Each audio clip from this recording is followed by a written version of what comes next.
Oh, hey everybody, happy Friday. Welcome back to Ribbon Candy Hooking. It is great to see you. Gosh, 7 o'clock comes along so fast, doesn't it? Or whatever your time zone is. It is great to see you, and it is Friday. It doesn't exactly feel like a Friday because we had a snow day yesterday, so it feels kind of like a Tuesday. I'm all discombobulated. I have to say, I'm so sorry I have not returned to our conversation on Grenfell rugs. I'm also wanting to, but it's just been a crazy week with trying to clear the studio, catch up with orders, and 100 other things, including teaching tomorrow. I'll tell you about that in just a second. But on Friday, I will resume our conversation about Grenfell rugs, and we will conclude the look at the stairs auction of all of those really important early 20th century Grenfells. So much fun looking at them. I have everything right there on my desk. It is coming up. But for today, just to give you a preview of 5 minutes from now, I received in the meantime my issue of ATHA magazine in the mail, and we have got to look at it together, of course. So this is issue number 271, February, March 2025. So beautiful cover, and we'll be looking at the whole thing. This is a great issue, and I have some really nice imagery to look at tonight from ATHA magazine.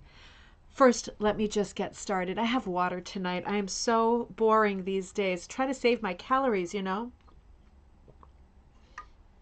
Gotta save my calories. But I want to say, oh, Huda, Ava, Heidi, it is late over there.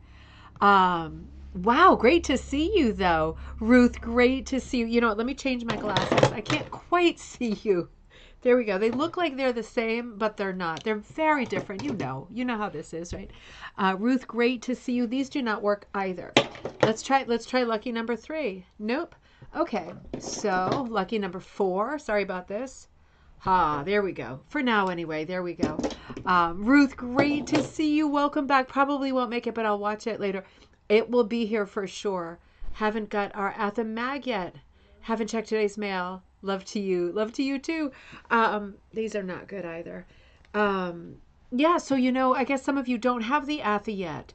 But I don't look at all of it, right? I save a lot of it so that it remains exciting. I won't do too much by way of spoiler alert, but great to see you, Ruth. And April, great to see you. Hello and happy cocktail night in Illinois. You just received your magazine today. Fantastic.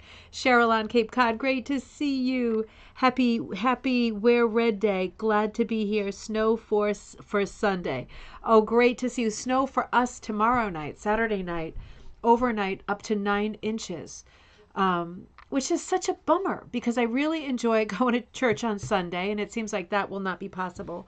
And from the perspective of the kids, it's like it snows Saturday into Sunday. There's no days off, but it's also impossible to go to the movies or do anything with the car. It just seems like such a bummer, They do so much out of the house that they don't want to do. I wish I could take them to do something fun this weekend. Ay, ay, ay. We'll see. Becky, great to see you. Happy cocktail night to you too in Indiana. You just got your copy today as well. Yep, some of them just take longer. I wonder why. I don't know where where are they printed?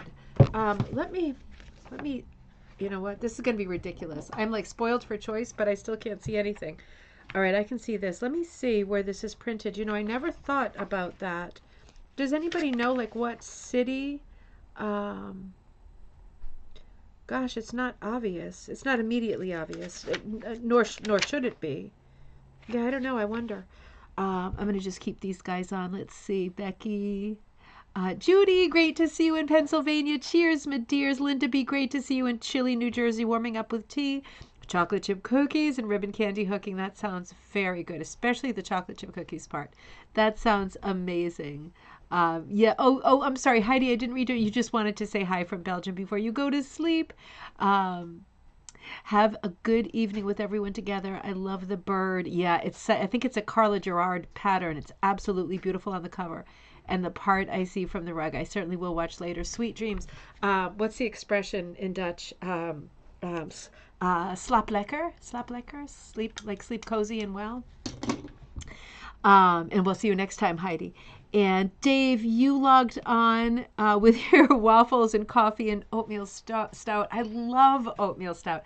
I love stout and porter. Those are like my beers. I don't go for the other stuff. Stout and porter. You always have something that I want. Ryan, great to see you. Happy Friday. You've got takeout Tex-Mex for cozy night in. Oh, that sounds so great. Peace and love to you too. Linda, great to see you. Hi everyone here from Texas. Linda, welcome. Great to see you.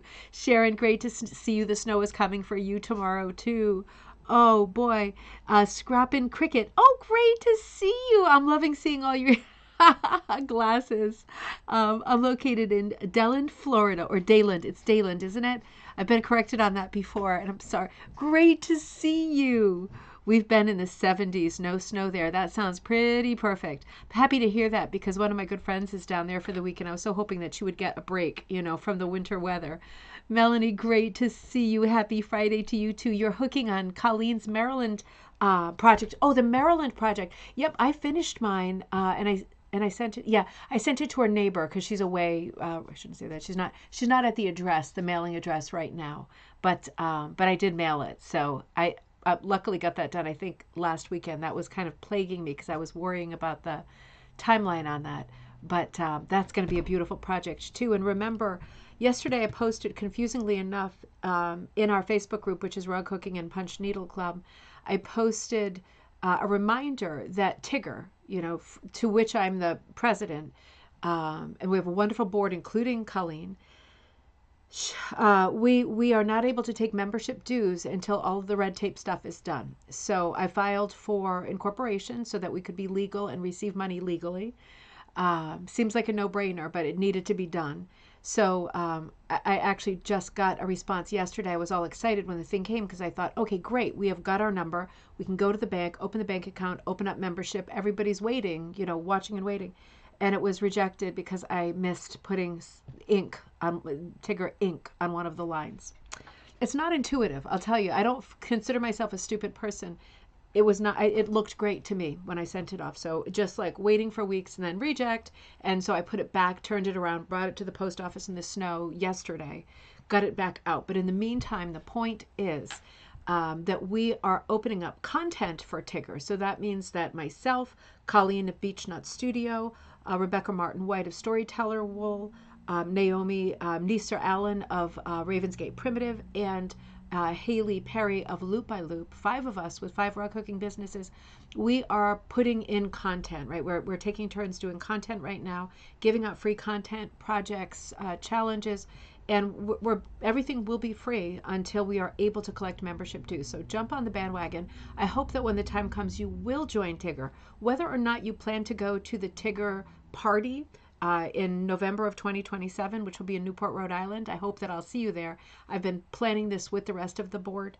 In the meantime, there will be lots of content all the time.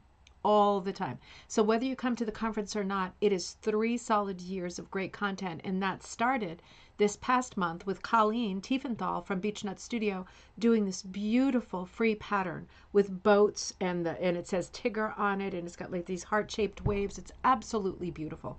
I posted in our Facebook group, Rug Hooking and Punch Needle Club. Make sure you know that it's there so you can start working on it. Different than the Maryland project. But make sure you do start working on that, because when I'm at Sauter Village this coming August, I'm going to have the Haunted Rug and the second book, The Mystic Carpet, for which I hope you'll participate too. But there will also be a smaller exhibit and a table for Tigger, which is the International Guild of Hand Hooking Rug Makers. And we will bring some of those challenge pieces to display at Sauter Village. So there's lots of reasons to jump on the bandwagon and get going on that. It'll be a lot of fun to work on it. You'll be in great company. And there's a very good chance that your piece will be making an appearance at Sauter. So they're just small pieces, but they're not just anything. They're absolutely beautiful. Okay. And Melissa, great to see you. Good evening. It's great to see you, my friend. Diane, great to see you too. You are in Canada. White rum with orange and cranberry juice. Oh, God, that sounds so good. Also sounds very sophisticated. I love the sound of that. Sharon, got my second Caswell block today, so I'm all set for the weekend. That is fantastic.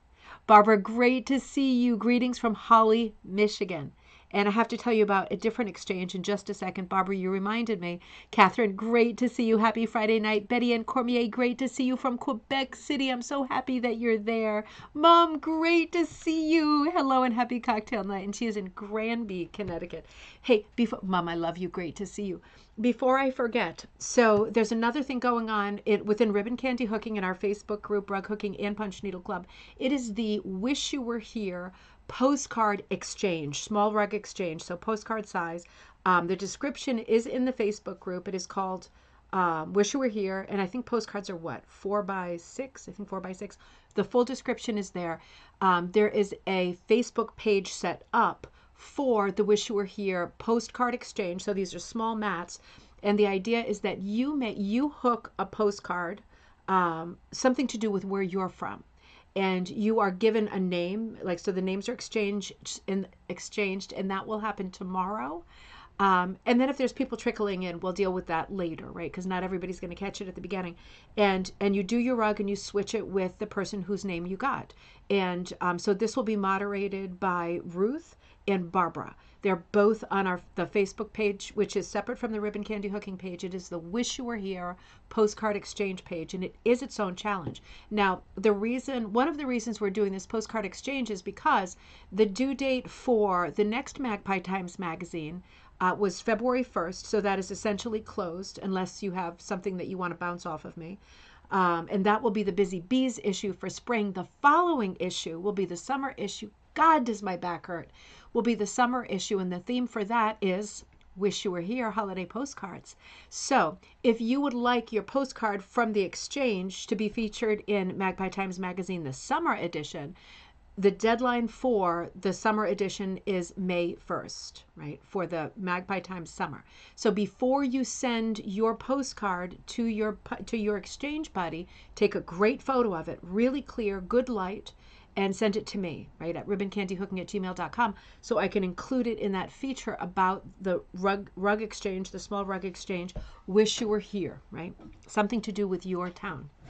If you have any questions about that, or you are not on Facebook, send me a message to ribboncandyhooking@gmail.com, and I will figure out how to hook you up with Ruth or Barbara and get you exchanged with somebody, and let's get going with that. It is 120 degrees in here all of a sudden. I don't know why. The radiator is ice cold.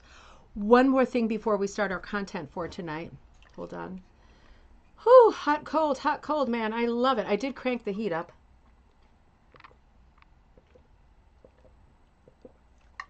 Maybe I cranked it too high.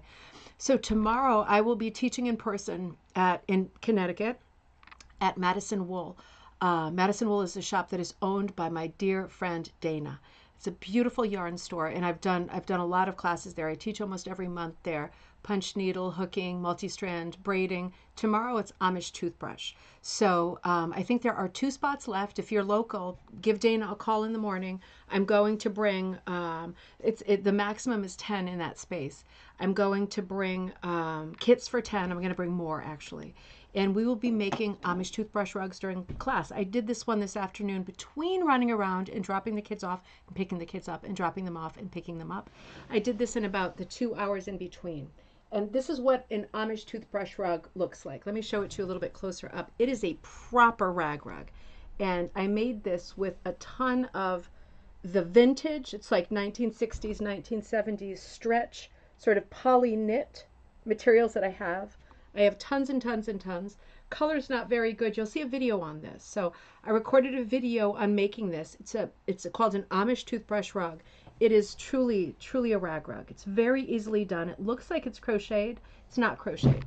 That's about 2 hours of work, and that's about 700 to 800 yards of strips, like cut strips, about 1.5 to 2 inches wide. So it's a lot of material. But I'll be teaching this tomorrow in person if you're anywhere nearby. And I will be putting kits together, and I recorded a video today that is for Tigger, which means for the moment it's for everybody, right? It'll be open to everybody. I recorded about a 2-hour video. I'm going to edit it down a little bit, making this from start to finish. So if you're at all interested in learning different rug techniques, right, you could do this with old bed sheets, with cut up t-shirts, tie-dyes, whatever, quilt fabric, whatever. It's a super fun rug technique, and it has that sort of wild energy of an old-time kind of British rag rug, right? The wild and crazy feel to it. Amish toothbrush. I'm really looking forward to that class tomorrow, and I hope that if you're local or sort of local, I hope I'll see you there. I'm loving the toothbrush rug. Me too.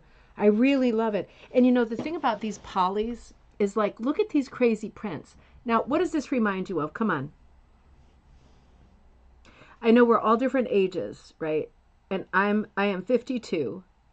This reminds me, some of these prints, of being school pictures, like in the early 70s, with the stretch polys, you know, the turtlenecks and stuff. Oh, those were not comfortable, and they were not. I would die. Those would be a murder weapon for me now, going through menopause. I mean, that kind of like synthetic armor. Oh God, I wouldn't make it. But it's all that kind of printed poly knit fabric, and yeah, I have a ton of it. But once it's gone, it's gone. So I don't want it, right? I wanted to do this. Now I have done it. I want to teach it.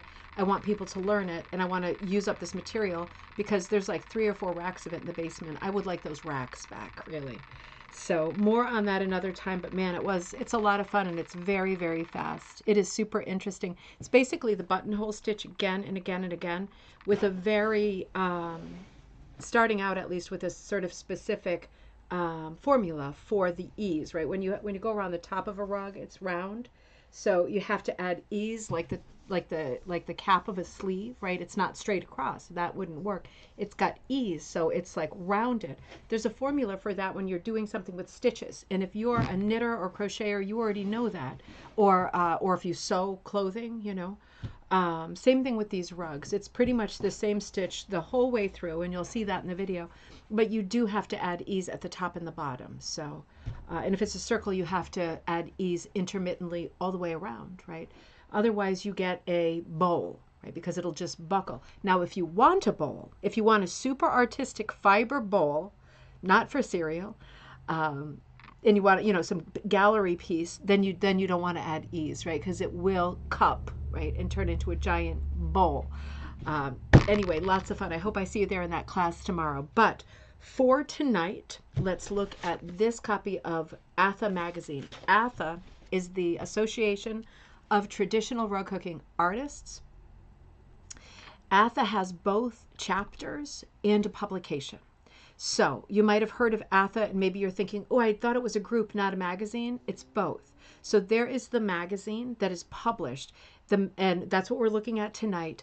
The magazine essentially is a collection of sort of reports and updates from the various ATHA guilds across the country. What have they been up to? What challenges have they been doing? Did they do anything exciting? Go anywhere? Have a party? Have an event? What are they doing? And it's reports from one chapter to the next of all of the beautiful work and the special things that each respective chapter is doing. So basically, all of that information comes together in the form of wonderful content in ATHA magazine, which is a bi-monthly.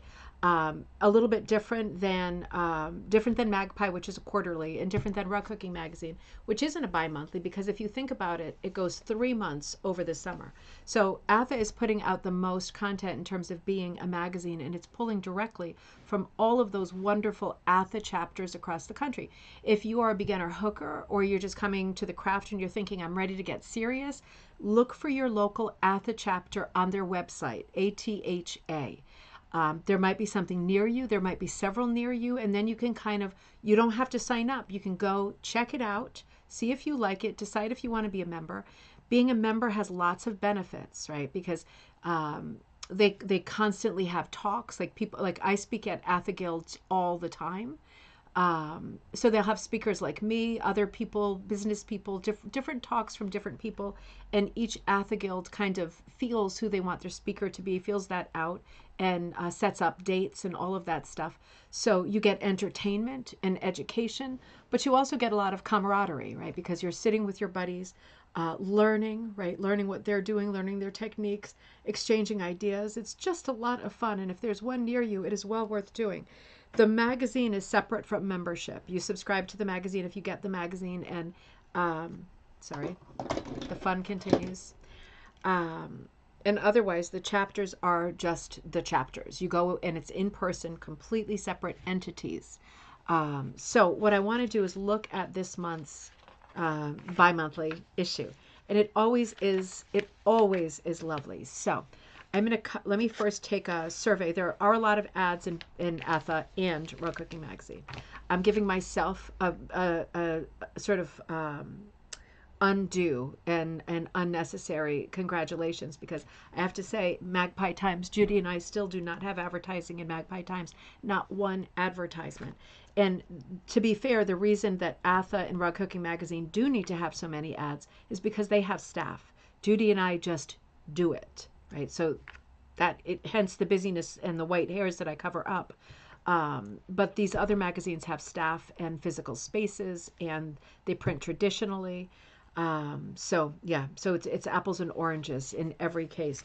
Just to give you an idea of size, this magazine is 87 pages, right? And 88 being the back cover. So that's the kind of size we're talking. The first feature, well, it's not a feature. The first, I guess it's a feature. The first not advertising page is called ATHA 2024 Convention at Grapevine, Texas. So this is ATHA region number 9. So from region number 9, we're seeing some of the buddies who were at the 2024 Grapevine event at the live auction dinner at Austin Ranch, which is very nice, but it is several pages of photographs of people who all look lovely. But I have to say, at this point, from my point of view, let's look at content. We've enjoyed photos of the convention immensely, and I am so looking forward to the Salt Lake City convention, but I'm ready for some content. So the first bit of content comes on page 12, also from ATHA region number 9. And this is a piece by our friend Amzi Collins of Manny, Louisiana. And that chapter is called the Stash Sisters chapter. This is a great feature. Happy Friday, Joy. It's great to see you. Oh, great to see you. Gail, I'm sorry I missed you. Great to see you. Good morning over there in Australia. Barbara says postcard exchange pairings will be closer to deadline as more people continue to join in. Okay, so no pairings yet. Barbara, is the idea people are just start working on them and then you'll figure out who you're pairing with? Because unlike other rug exchanges, do you remember the past rug exchanges that we've done? Like we did one maybe 4 years ago. And like I just found it really stressful. We talked about this one night recently. I found it really stressful because you get paired with someone. So one gets paired with someone else, and when you don't know the person, you tend to try to stalk them online, whether it's Facebook or Instagram or whatever, to see what they like, so you can make them something that they like. And I found that very, very stressful. And you know the desire, right, to want to make something that they will especially love and to kind of surprise them in that way is powerful. But it also seems like such a great responsibility somehow. So this challenge is really nice because the point is to create a hooked postcard, something from your town, right? So you already have a subject. It's just a question of what will you do? Will it be a covered bridge? Will it be the rollstone border, the rollstone boulder? Susan, sorry. I say that as an inside joke because that's Fitchburg, Massachusetts, where my dad was from, and that's the only thing in town that's worth noting. So Susan is going to do the rollstone border. Boulder, why do I keep saying border? I'm sorry. There's a lot in the news lately too, right? So so get going on your cards, right? And yes, so it's about your locale, so your partner has no bearing. Yep, and I like that more. No pressure there, right? No pressure. Just do your postcard the way that you want it, and it'll be just like sending vacation postcards in the mail. So I like that, Barbara. That's great. Just you can get going on working on it, postcard size, and then when we get a little bit closer to the deadline, as Barbara says, and Ruth, who's also the two sort of admins on this project. I'm not on this project. I'm just telling you about it. Then we'll all mail our postcards and figure all that out then. That'll be wonderful, right? I love these kinds of projects. Okay, so to Amzi Collins, let's come back over here. And this piece, oh, stop it. Don't start. Don't you start. Okay, that's that is that. So that was the cover, and we'll look at that again a little bit later. You know, let me just say before I move away from the cover, we will get to this feature a little bit later, but it says at the beginning, I thought it said, yes, on our cover, Funky Bird by Emily Weid, W-E-I-D, and that's on page number 35. I'm pretty sure it's I'm just going to go to 35 real quick. I'm pretty sure that's a Carla Gerard pattern. Yeah, that is a Carla Gerard pattern, so I want to be sure that we say that also. Okay, so coming to our first feature by our friend Amzi Collins, it's called Maple Sugar Hearts. Again, this is the Stash Sisters chapter, ATHA region number 9. And Amzi starts this article by saying, not all hearts are alike. There are big hearts, small hearts, warm hearts, cold hearts, hard hearts, soft hearts, and everything in between. When I see hearts, I see red hearts. I see sugar. I see white sugar. Thus, the color plan for this pattern. I saw this pattern hanging on the wall during a Nimble Thimble video. For some reason, I had to have it. I couldn't vision all of the hearts being different reds. It would be fun. I had been to a hook-in and bought a lot of textured reds. Of course, I ordered more. I also had a lot of red pieces left from various other projects. I knew I would combine them all. But where to start? There are 5 borders, 18 hearts. I used dark red, red, white, checkered, light red, white to hook the borders. I used various reds. So I'm going to skip that part because she's telling you how she did it, and I don't want to do a spoiler alert either. But as you can see, this is a beautiful feature wherein we are seeing a piece that has 2, 4, 6, 8, 10, 12, 14, 18 hearts, all hooked a little bit differently. Now, can you tell from the photo you're looking at that each heart is broken into thirds? So almost like a quilted heart, right, with 3 parts. It's like an Amish heart or a Penn Dutch heart. Really lovely. And I can really understand and appreciate the desire to, so this is a Barbara Carroll from Woolly Fox pattern. I can see that on the side of the piece. I can really appreciate and identify with the desire to do each heart a little bit differently, because isn't it fun to do a project with multiples and to be able to tackle each little field differently and individually? Diane, it's great to see you in Fort Worth, Texas. It's just, these are all manageable little areas, right? These hearts, but each one is different and special and unique, right? So lots of fun. And she's describing this really big border, right? So the border is made up of 1, 2, 3, 4, 5 different colored stripes. Lots of interest here, right? This is a very basic pattern, but it has a tremendous amount of charm.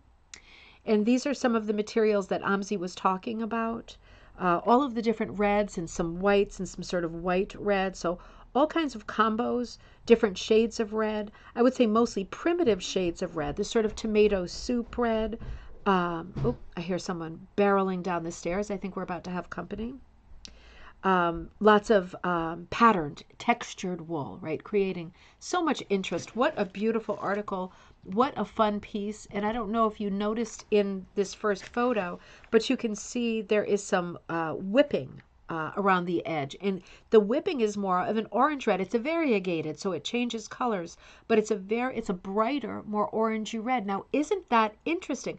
Because the body of the piece, all of the many reds that are present, are the sort of darker barn reds, rusty reds, but then the border is done in this sort of brighter, color changing, orangey red. And some of the hearts have a little pop of that too. Really beautiful color palette. Very, very different, very elegant. Well done, Amzi. Absolutely beautiful project and perfect for Valentine's Day. Now, the next feature is also coming from ATHA region number 9, also from the Stash Sisters chapter. This is from Barbara Lowstetter of Houston, Texas, and this feature is called Nalu and Stella. Sorry for the glare. I'm taking pictures of the magazine pages, and that's why there's often glare. Catherine, did I say hi to you, Catherine? I'm not sure I did, but I want to be sure I did. So hello, and it's great to see you. Joyce, I didn't say hi to you. Good evening. It's great to see you in Pennsylvania. Very happy to see you. Liza, good evening. Welcome. Happy Friday. There we go. Sorry about that. This is such a beautiful piece. I'm just going to start by reading a little bit of what Barbara Lowstetter says of this piece, Nalu and Stella. She says, the rug. I wanted to make a rug for my granddaughter with her cat Nalu sleeping on it, or Nalu. I wanted it to look realistic, a trompe l'oeil, right, which means deceive the eye. to look like an actual cat sleeping on a rug.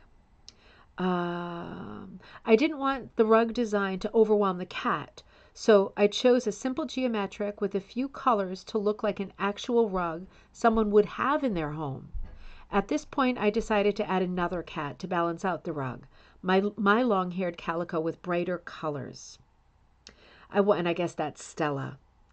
I wanted the cats to look realistic, so I asked Linda Peets to draw a pattern for them using photos.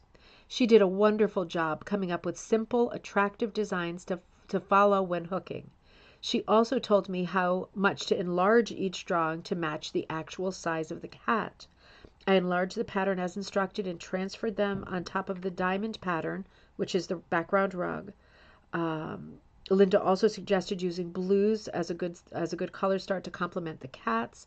Okay, so I won't read all of it because I don't want to do a spoiler alert, but this is just another great feature. You are seeing the photos of the cats here, and you are seeing the drawings that Linda Peets did that will feature in, I'll bring you back to the original rug, will feature into the rug.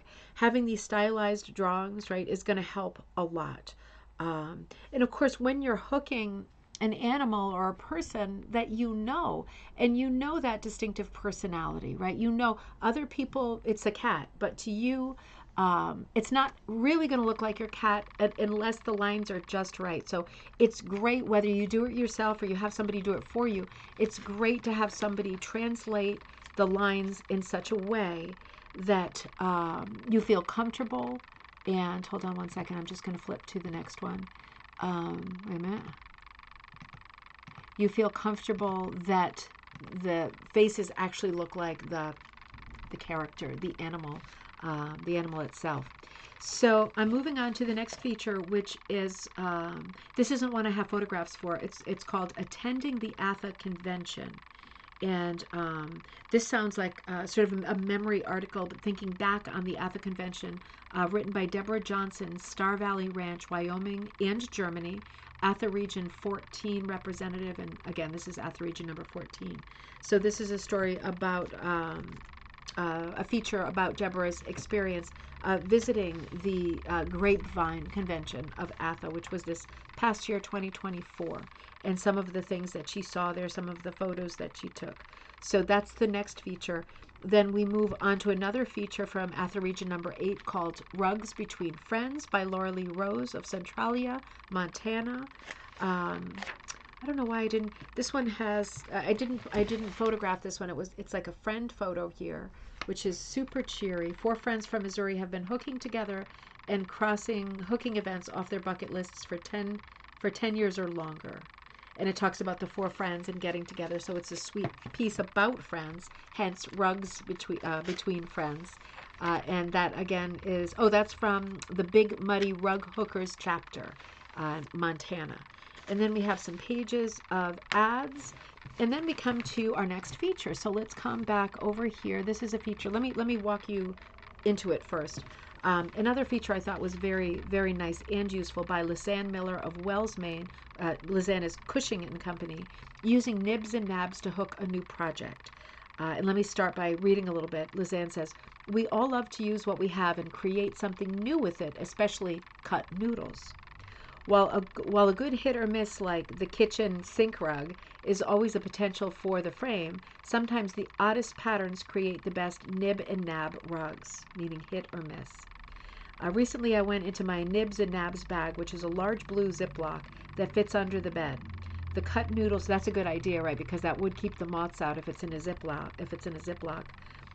The cut noodles are bagged as they were by project or by colorway. So that's a great idea, isn't it? I mean, I store mine similarly in like zip plastic bags, but I do the same thing, and I keep my here's one right here. I tend to keep my projects in these plastic bags because they have zippers, and then I'll write on them, right? If I have the stuff left over, I write on them in a Sharpie, Cordelia, ring in the new, right? Because I know that if I have to make that kit, or I just put away for the moment the next Cordelia, don't wait too long. And I wrote on that bag, don't wait too long, so that I know when I pick it up again, all of my colors are in that bag. And if I want to reuse these bags, which I do you know how to get Sharpie lines off of something? Won't work with fabric, right? So if you accidentally write Sharpie, for example, on furniture, even on the wall, definitely on plastic, and you want to take it off, what you do is you get a dry erase marker, doesn't matter what color, you write over the lines, and then you wipe it off with the dry erase, right? And a lot of the dry erase markers have the eraser on the cap. And you do that, it takes the Sharpie off of most surfaces. Again, obviously not clothing or something like that, but any hard surface, it will take it. So you're able to reuse these kinds of bags, and they're super moth proof, and you can even label what they are. Anyway, detour. But I've been doing that lately, and it has really simplified life, that's for sure. So let's come over here, and I want to show you this pattern. I think this pattern is called, sorry. I think it's Perry's Lace. No, not Perry's Lace. Maybe Holly and Pine Runner. My initial color planning thought was to use leftovers. So pale blues, pinks, and sage greens. This might be, oh no, I'm sorry. This has got to be Lucetta's Tree of Life. There's several referenced in this article. I don't see the Holly and Pine Runner, so this must be Lucetta's Tree of Life. And you can see it's not finished, but you can, in the photo above it, right, there's a suggestion of some of the colors that are there. So Lizanne is going through her Nibs and Nabs bag, which is like her rag bag or hit or miss bag. And she's saying, isn't it remarkable what a cute character this is, how some of your leftover stuff will work well with unexpected projects, not just geometrics, not just hit or miss projects, but lots of your projects you might be able to hit again with your scraps from your hit or miss bags. Now, that's an interesting thing to think about, particularly if you take on sort of adopted or orphan projects, and you think, oh, I'm never going to have this color, right? This is never going to get finished because I don't have the color, right? This person left the project. I'd like to finish it, but I don't have this color. What am I going to do? Well, what you can do is just take out your bag of Scrappies and see what you have that's close, because a lot of patterns that are busy, as described in this article, a lot of busy patterns really suit, if not the exact color, something close. And you'd be surprised if you've done a lot of projects and how many extra noodles you've got, not necessarily for the background, but for the other parts, right? A piece like Lucetta's or Lucetta's Tree of Life, lots of colors, right? Lots of pinks, lots of purples, lots of greens. It's a really good idea. It's a good reminder that scraps are not just for hit or miss patterns and geometrics. Moving right along, this is a beginner rug, ATHA Region number 1. This is by Chrissa Evans of New Durham, New Hampshire. Chrissa says, I've been hooking on and off for 40 years, mostly off. Got the bug and slowly started back up again last year. I took a class in August from Rachel Johns, chose and transferred my first design in her class. I chose colors from the materials that the teacher brought. When I completed the piece in a month, when I completed, I just loved it. Even though it's far from perfect, it is my own. I believe that showing some beginner pieces provides the audience with a visual of the journey, beginner to expert. I'm now a new member. That's really nice. I love this piece as well. This is such a good, cheerful piece. You know, there is if you have it in you to design your own pieces, it is such a good experience to do it and to try. And if you can make something like this, my God, I mean, what a great feeling, what a great piece. Color-wise, it sings, right? I'm sorry about the siren. I love the directional hooking. I love the choices in terms of the way that it's hooked. The direction is a big part of the piece. It gives the energy to this piece. I love the colors. Everything is very well placed. The composition is beautiful. I love the single brown border, despite the fact that the hills are outlined in a darker black. It's just very different. I can see there's different materials in here too. Bursts of color in unexpected places. It is a lot of fun. For a pattern that is one's own after a very long break, this is an extraordinary piece. What a lot of fun. What a lot of charm and atmosphere, right? I'm just noticing, Melanie, you said you can also take Sharpie off with an alcohol pad.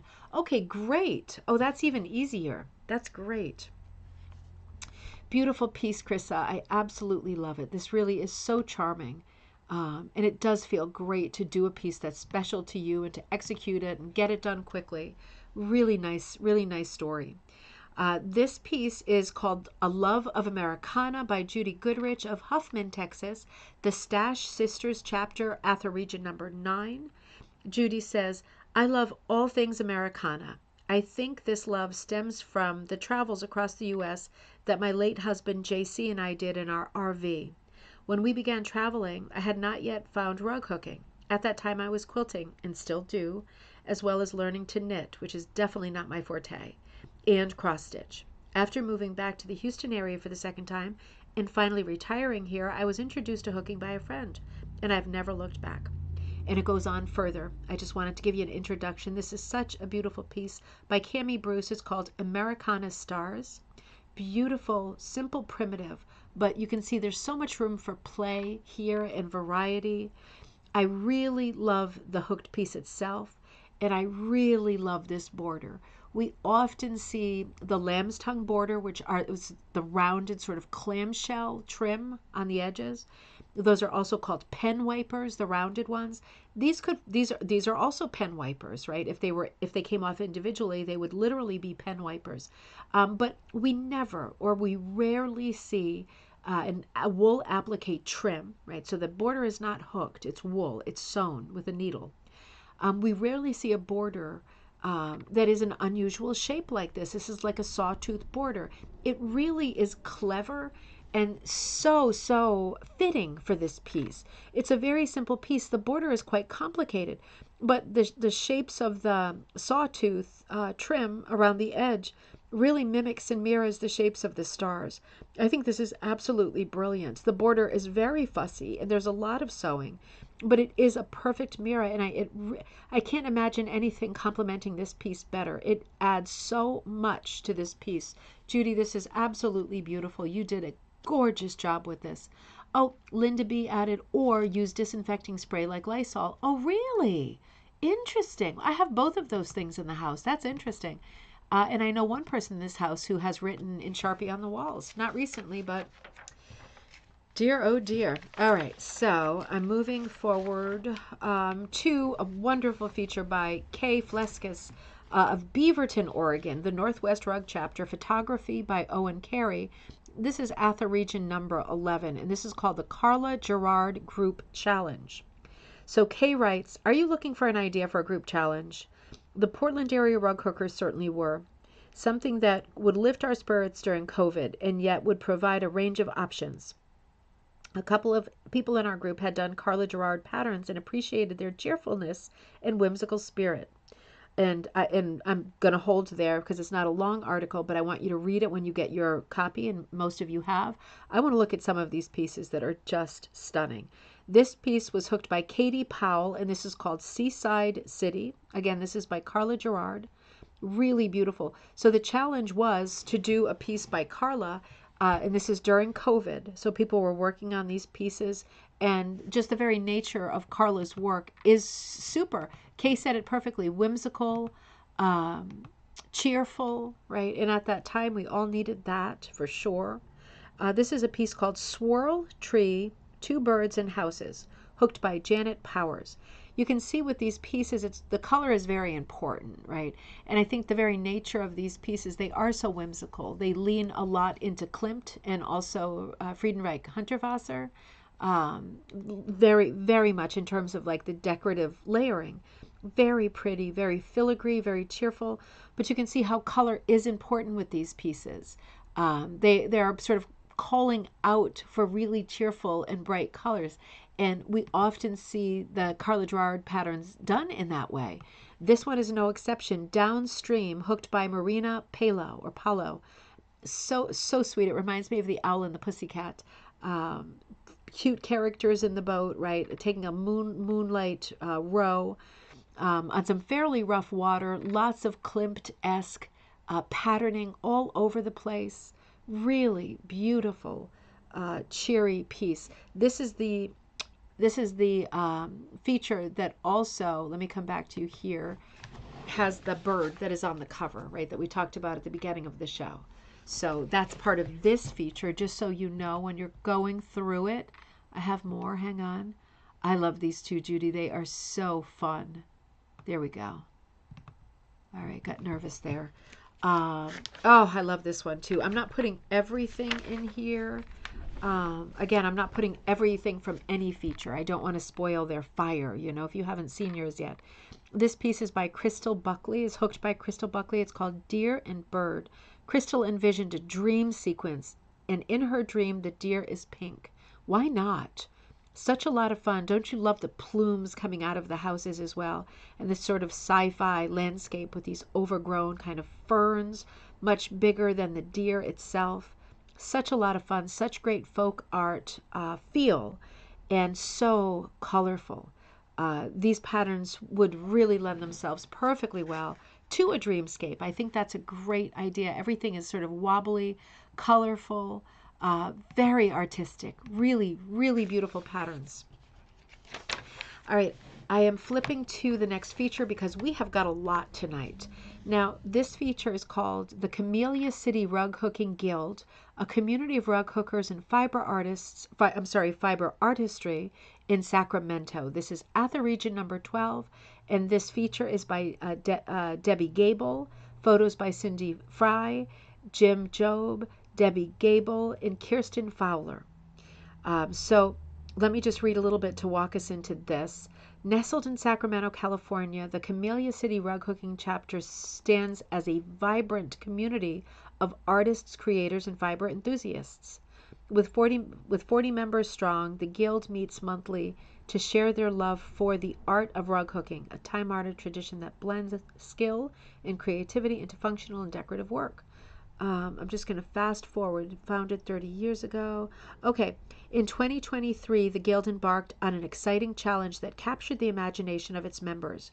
The executive board, eager to encourage both artistic growth and individual expression, decided to organize a rug hooking challenge. After a careful review of the various free patterns, the Guild voted in August of 2023 to select a design that would become the centerpiece on this creative journey.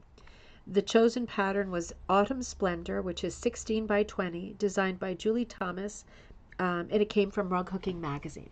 So what we're about to see is a selection of some of these renditions of Autumn Splendor, and again, designed by Julie Thomas. It was a free pattern in Rug Hooking Magazine. And I'm not showing all of them for the same reason that I've said, but I just want to say, in case you're watching and yours is one that I'm not showing, I just want to say sincerely, I love all of them. It's just a question of photographing stuff quick, getting it into the show so I'm ready to run it. Everything I'm looking at in this magazine is absolutely beautiful, so worthy of being looked at and enjoyed. But I can't show every image. So this piece is by Levita Gibson. This again is Autumn Splendor. Beautiful pattern. So you're going to see this design quite a few times. Each one different. I have to say I love so many things about this piece. I love the textured wool of the pumpkin, the sort of orange and black mix. I love the bird shape. Now you might be thinking, well, isn't it the same bird in every one? Yes, but each one feels different. This one looks very primitive, very graphic to me. The outlining is strong. I really love it. I love the repeat of the orange pattern in the border inside the black border. That black border with the inset, kind of a picture frame border of the repeated orange, is very artistic and very clever. Absolutely brilliant. The light blue background is the perfect color, and you can see the directional hooking in it is really interesting, isn't it? It's like an echo fill going around the shape that needs to be filled and then going in until you can't go any further, until it's all filled in. So we are not looking at directional hooking in terms of like up, down, side to side. We are looking at filling each individual area as we go along. And because the background wool is mottled as opposed to solid, you get a little bit of variation. You see the movement of that hooking, where all of the lines are going. It's a really wonderful piece. I love the center of the flower as well. It looks like it might be clipped. I can't tell with my view, but it looks like it might be clipped. It's just gorgeous colors. The amount of light that's on the stem of the flower also I think is very, very smart. While it's a primitive piece and really graphic, there are a few shadow effects here under the pumpkin, on the leaves, and immediately under the head of the flower that make this really interesting. I also love the sort of human quality of the legs. I like how they're thick on top and then they taper out to being very fine at the bottom. Again, you're not going to believe me because it's all the same pattern, but maybe you will, right? If you've been watching this show, you won't believe how many different versions of this bird there are and how each one is special and different. This one is obviously a cutout version, right? So this isn't just an optical illusion of some sort in the pages of the magazine. It is cut. This is by Star Hedden. And this is another beautiful version with a high difficulty factor, cutting it out and turning it essentially into a patch or an applique piece, right? This would be a lot of work in terms of sewing and getting the backing material out of the way, but it is a gorgeous, gorgeous piece.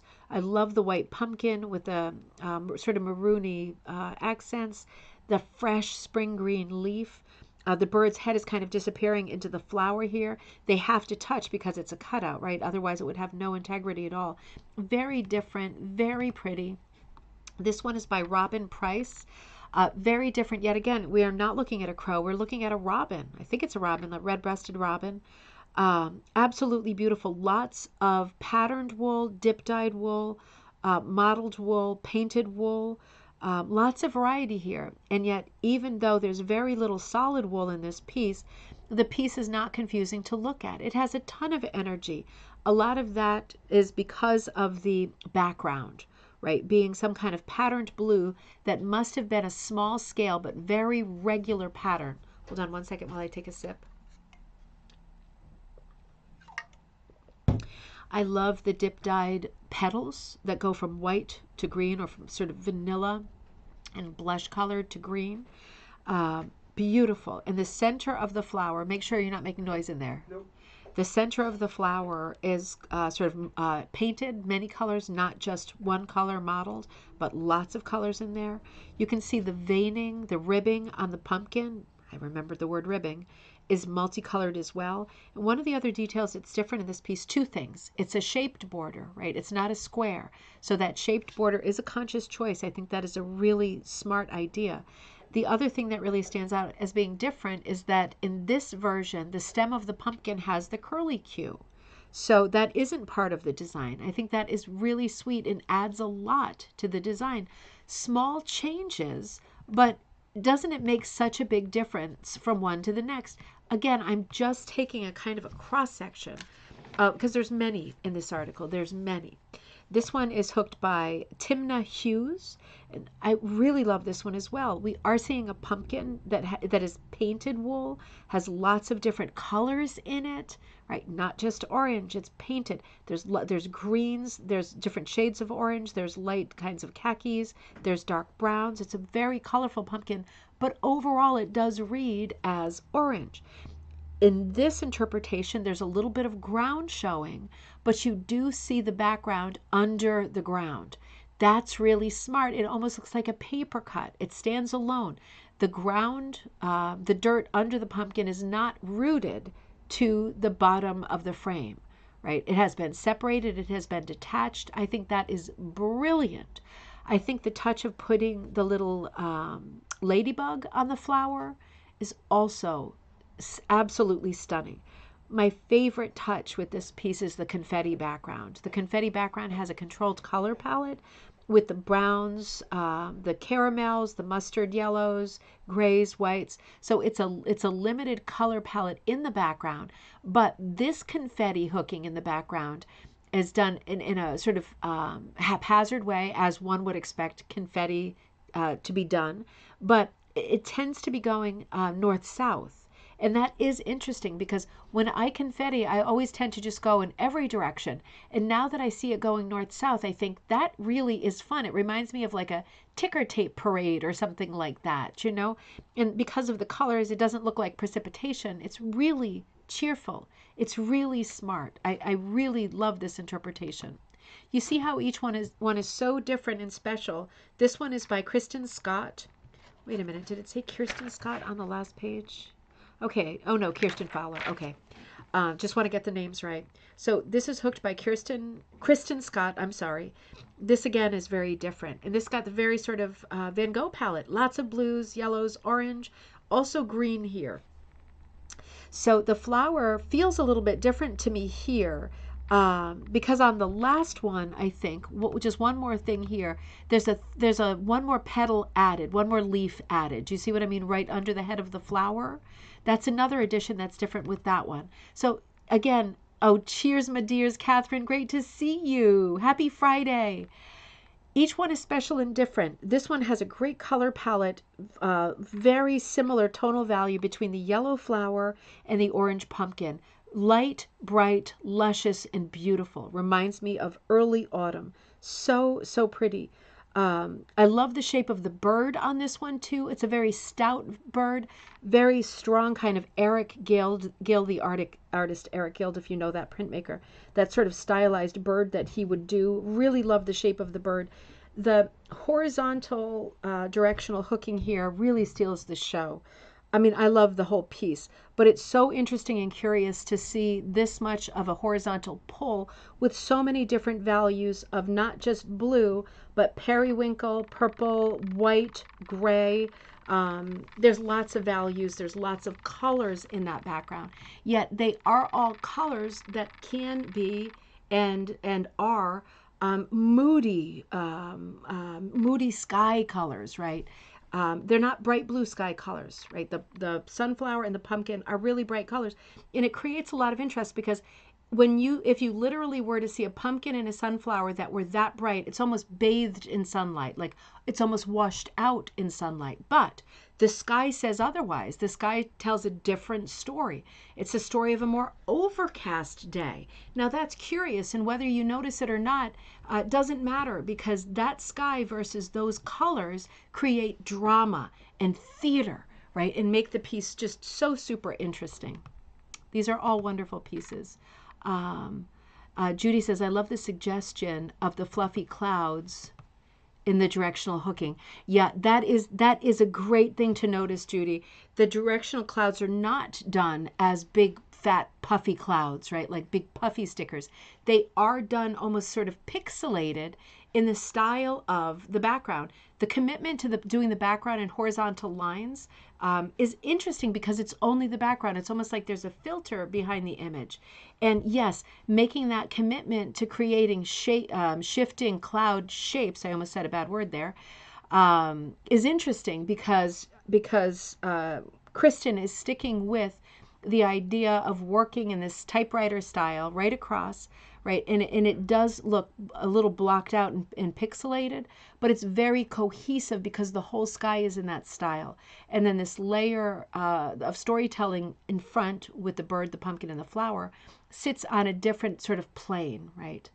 Very interesting piece. Really, really beautiful. Every single one of these. This one is by Catherine Perry. This is another beauty. It's very different, using the curved top idea again, which I really love. It looks like a window. And this one is curious for so many things that I really am loving. You know, these don't have individual write-ups that say this was used or that was used, but I'm going to say I think that this whole piece, at least the inner piece, not the border, not the gray border, I think it's all velvet. And I think it's real. Oh, you coming to say hi, Joss? Where's the Funko Pops? So I just said to you, are you coming to say hi? And you said, where's the Funko Pops? Do you want to say hi to everybody? Yeah. Gosh, come on, Joss. You haven't seen my daughter in so long. Come here. Come here. There she. Hi, I'm kind of on a call with someone right now, so I need to go. Bye. Well, that was it. That was it. She's on a call with someone and she's looking for the Funko Pops. She's adorable. She's getting big, I know. So let's come back over here. I think this is all done in velvet. And I'm just, you know what, the brown, I'm seeing brown on the bottom. That is not velvet, but I think the rest of it is. Absolutely beautiful. Velvet just gives a different look. And that's where I'm getting the impression from, because I'm seeing it quite small. I absolutely love the lushness, the richness of the colors that I'm seeing here. I love the white and the fact that there is a sort of gray-blue shadow. It might be that the white was color changing, It might be that Catherine ran out of some white, and I kind of hope so because I love it the way that it is. Did you notice around the edges and at the top, there is a movement toward the blue and the purple, and there's no more white? That says to me possible I ran out of situation. And I love that. That piece of problem solving is one of my favorite parts of this composition. The shift to the different colors is part of the storytelling for me as another hooker. I love the shape of the bird again. It's a more rounded shape with very filigree legs. The pumpkin seems more slumpy on this one. It's a slumpy pumpkin. That's got to be the name of a beer or something, don't you think? I just love the very methodical ribbing. I love the sort of shaggy quality of the ground. There are layers of single hooking that create interest. It almost gives the impression that the ground is in miniature and the pumpkin is like super giant sized. And the bird is like, you know, the god of the birds standing on top of this giant pumpkin. For some reason, this piece, the perspective looks different to me because of the ground. It's so unusual. It's so different. Seeing this hooked in what I believe is velvet is really beautiful. Look into the center of the green leaves. I think there's one row of wool hooked in the center of the green. Thanks, Gail. I'll tell her you said hi.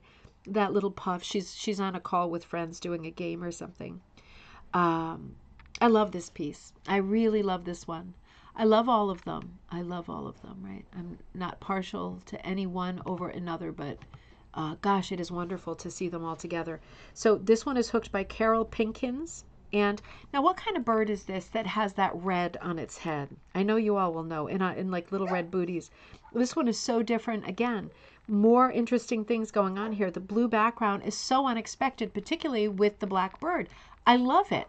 The blackbird still really stands out, and they are both dark, but there's something so daring about this color combo. It is really striking. I love the gray, multicolored gray leaves. I really love them. There are lots of color substitutions here that I think are just cool and interesting and very, very artsy. The pumpkin again kind of slumps. Some of them slump, some of them don't. This one, I think, extra slumps. I'm loving it. You can see strong directional hooking in it. You can see ribbing in it that goes from pink to yellow. I'm looking for the name of that bird because I know someone's going to know. In this one, the center of the flower is really pronounced, and maybe it looks to me more like a cone flower than like a daisy or a sunflower, maybe, for me anyway. I'm just loving the colors. Even the brown stem has a lot of color changing to it. Everything in this has color changing wool other than the bird and the background, right? The petals do, the center of the flower, the leaves, the pumpkin, the ground. Now, that border is interesting as well because you can see, isn't it funny how that one petal breaks the border on the left, and then Carol went out of her way to bump out the frame just a hair to accommodate that, right? That is also, that takes some time, some thought, some extra energy, and definitely some extra work.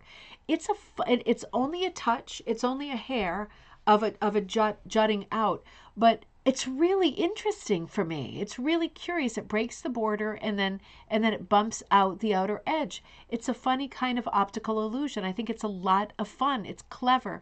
This piece has a lot of humor, a lot of daring color choices, and a highly successful piece. This is another piece by Catherine Perry. And Catherine Perry did the one that we looked at two examples ago that I thought was the all velvet. And this is very different. Also done with a curved top, just like the one in velvet. Again, really different pumpkin, even though also done by Catherine Perry. Much darker pumpkin with different ribbing. The ground is handled differently. This is so striking. I see a really interesting fiber in the center of the flower. It looks like a hooked, very, very small scale check or herringbone in like a bright, like goldenrod, maybe with black kind of thing. Maybe some beads in there. Could there be some beads sewn in there?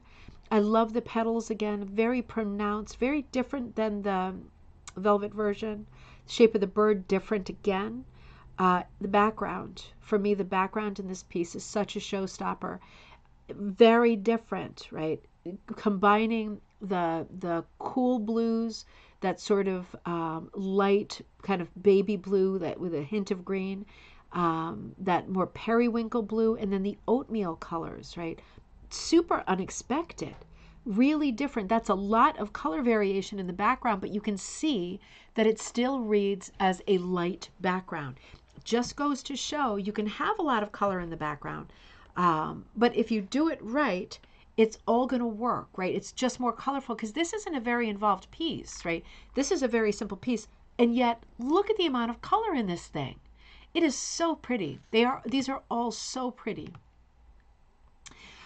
This one also, oh, I love this one. This is hooked by Sharon Field, using the rounded top again. My colors are not good for this one. I'm sorry. The pumpkin here is kind of like tan and khaki colors. The stem is khaki color for sure. The bird is blue, and look at the way his two little legs stand perched. A very primitive design right on the top, right? They're not bent, right? They're not angled. Like some of them, they're very primitive, just perched right on top like a little pie bird. Pretty little bluebird nosing up toward the flower that is actually like ballet pink. And the center of the flower is khaki again. So there's a lot of neutrals in this piece. The antique black background, the brown, all of the browns. The only colors that are not neutral is the pink, the blue, and the orange for the beak and legs. Right? That's a lot of neutral, and yet it still reads as such a lovely, primitive, colorful piece. I think this might be the last one. I might have. There's so many of these. It was very hard to just put a couple in because they're all incredible. I'm looking at other ones and going, oh my God, why didn't I put that one in? This is hooked by Sue Job. And this was really interesting for me because it's so different. It has a bit of a confusion of seasons intentionally, and I think that's really exciting. If you look at the bottom of it, we've got the pumpkin with the sunflower and a different bird again on the pumpkin. Really, really lovely. Colorful. And that kind of minty or pistachio colored pumpkin stump. Lots of movement in the pumpkin, right? Lots of different values of orange creating tons of energy and movement. And the stems of the flower, right, the petals and the leaves also have a little bit of orange, right, almost like reflecting the pumpkin. So beautiful. But as soon as we move up from that layer of autumn, we are squarely in what looks like summer, and we are at the beach, and that dark kind of bodily green background gives way to this sandy color. And it is such an interesting transition because it's not framed in a way that it's supposed to look like a lattice or it's supposed to look like a view. It's just like it flat out transitions, and not even evenly. It's just like summer is creeping into this autumn piece or vice versa. I just love the irregular way that the beach is encroaching on the autumn scene. And I think it's clever. I think it's a fun piece of storytelling. I love looking at the beach, the layer of sand, the layer of blue, right? And it's mottled, right? So it's not multicolored, but it's different values of blue. And then on the top, that more purple color on top and a little sailboat off in the distance. It really is such a fun piece. There's a lot going on here and it all works. Again, just goes to show you. Oh, I do have one more. Just goes to show you so many ways, right, to do one simple piece. This is hooked by Deborah Dobbins. And another interesting piece, it looks like the background is hooked in sort of oatmeal or Donegal yarn. It's definitely hooked in yarn. The flower looks, and the bird maybe looks like definitely wool strips. And you can see the really planned directional hooking on the center of the flower, those rows and that great height. So beautiful. And then the color changing kind of fuchsia magenta, really electric color. Centers to those leaves kind of radiating in that lighter color. The crow with his head overlapping the flower, making a beautiful shape. And this really interesting pumpkin that looks to me like it's done with sari ribbon. It's something like that, at least. Many, many shades of what looks like sari ribbon. Oranges, rusts, browns, pinks, squash colors, tomato. It's so many colors. It's so luscious and beautiful. It has such texture. And did you notice how under the pumpkin there is a bit of earth in these bright springy greens, right? These light pistachio minty greens. But then underneath, like one of the earlier ones we saw, you see the background again. So the ground is lifted up off the border of the frame, and now the whole thing rests in the center of the piece like a paper cutting or like a book plate. Really beautiful and clever redesigning of a pattern. Just shifting a few lines is enough to make it completely different. So I'm going to move forward a little bit. I've got my eye on the time. I'm moving to ATHA region number 12. This is Peninsula Rug Hooking Chapter in San Jose, California. And this feature is called Rug Challenge Photos by Rebecca Smith. Let me tell you a little something about this first. The Peninsula Rug Makers Guild was organized in 1954 in Palo Alto, California, and incorporated in 1961. The Guild has been meeting in the Rose Garden Library in San Jose, California, ever since the branch opened in 1960. We currently have 30 members and love encouraging new rug makers, hookers, punchers, braiders, and others. We meet once a month except in September when we hold a rug camp. For many years, the Guild has done some kind of challenge or collaborative project, usually brainstorming in January, ideas of what the project will be. I'm going to fast forward a little bit. A rug hooking to design 2 different patterns. Okay, so these become the choices, a mandala and a coastal landscape. So we could pick whichever of the 2 appeal to us. When choosing a group project or challenge, we look for teachable features and tasks that will take us out of our comfort zone. Both of these patterns succeeded in doing just that. And the finished size on what you're about to see, it's going to be another rug hooking challenge where we're looking at the same pattern. Finished size is 16 by 16. Now, this group, right, the Peninsula Rug Hooking Chapter, was allowed to choose between a mandala pattern. Let me show you really quickly what that looked like. But beautiful. But I'm going to focus on the other. I don't want to show you all. So I'm going to focus on the other pattern, which is more of a landscape. And the mandalas are absolutely gorgeous. I just wanted to focus on one so we didn't do like overkill. So this piece here, I think this is Ellie Jordan. I chose the coastal scene, North Coast, that's the name of it, because I live near the coast. For visual aids, I went to Pinterest and I looked through magazines. I found the most challenging parts of this pattern to hook were the trees and the mountains. I decided to finish the piece with bulky wool ease yarn. I found this to be a fun and rewarding project to do and also hook the pattern in a smaller 8x8 style. Okay, so this piece and the next piece I'm going to show you are both done by Ellie Jordan. So let's look at this piece first. This is the larger 16 by 16 piece. This is absolutely lovely.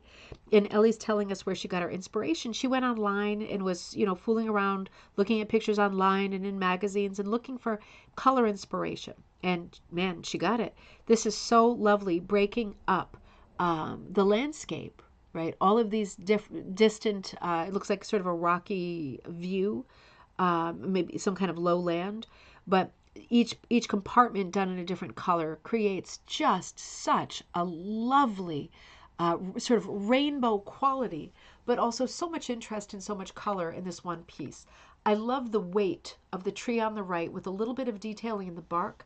I love the bar of that white sand, right? You just want to walk on it with your bare feet, moving into this tropical water that looks like yarn. It looks like some kind of soft yarn, that lots of blues and teals. And then up in the sky, so much interest. Blues, purples, whites, wisps of color streaking by. Lots of different colors, and some of those colors we're seeing in other parts of the composition. I also think it was incredible to whip the edges of this with the bulky wool ease of that light color, right? Because it really brings in that strip of sand, and it almost makes my imagination run off all 4 sides of it. It's lighter than the composition, and my brain just goes off in every direction, wondering what I can stretch and see that's just outside the frame of this composition.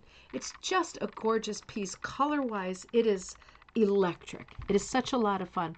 And Ellie Jordan also did, oops, wait a minute. No, I didn't. Okay, wait a minute. I didn't put the second picture. So I'm going to put it here. This is Ellie's smaller picture here. That's half the size at 8 by 8. And you see that's very different in terms of color. This is much more literal color. This is more wild and crazy guys, but both really beautiful. And you can see the emphasis on the sort of the dragging shape of the ground, and the wildness of the water and the sky. Also, the tree in this one is a little bit more wild. Really beautiful. Hey, if you love something, right, you might as well do it a couple of times and experiment with your choices. Things that you couldn't decide on first time around. Hey, try it again and see how the second one works out. Jan Emerald. This is Jan Emerald's piece. Because it reminds me of Big Sur, California. Big Sur is so beautiful. Isn't that drive along Highway 1 gorgeous? I chose North Coast and found inspiration from the coastal drive, here we go, along Highway 1 on how to plan this piece. I used a lucite. I used a lucite to make a cord to tack around the edge to frame this piece, then used acrylic yarn to punch this project. That is so interesting. So you know the lucite is like the fork tool. You see them sometimes at fiber festivals, even Renaissance fairs. It's a completely different craft. It makes like a tiny cord. And I have one, and I always think, how could I use that for rug hooking? Because you wouldn't want to hook with the product of a lucite, because time-wise, that would be a killer. But this makes an absolutely brilliant border for this piece. And otherwise, it's punched in acrylic yarn. So that's curious, because you can see, number one, the very tidy north-south hooking in the sky is just gorgeous. It's just gorgeous. That beautiful bright blue sky. But it does look to me like the, and it's punched, so it's reversed, right? Because punch has always worked in reverse.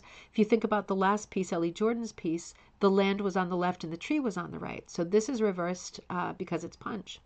Now, the ground, right, the mountains or the rocks, the ground part on the right in this case looks like it's higher, taller pile than the sky and the water, and it probably is because it's punched, right? Maybe using a different punch or putting one of the O-rings over the punch, right? The little plumber's rings, so that you get different height, because there is some height variation for sure. Such an interesting piece and such a tidy piece. Really stunning. The clouds look like they are punched in something a bit more fluffy and frothy. The little breakers in the water are too very, very frothy. And it looks like there's a little bit of needle point in the sky with the three birds. That must be done with a needle. They're so super fine. Such a beautiful piece. So different. And so many different techniques here besides punching. And it just goes to show, I love it when people say I made this with acrylic yarn, because sometimes I think we tend to be snobs about supplies. I don't mean you. I'm going to say me. And there's nothing wrong with using acrylic yarn. You can do a stellar gallery quality piece like this. It just doesn't matter. And acrylic yarn always punches in hooks very, very, very well. But acrylic yarn is very predictable, right? There's no sort of nubbiness to it.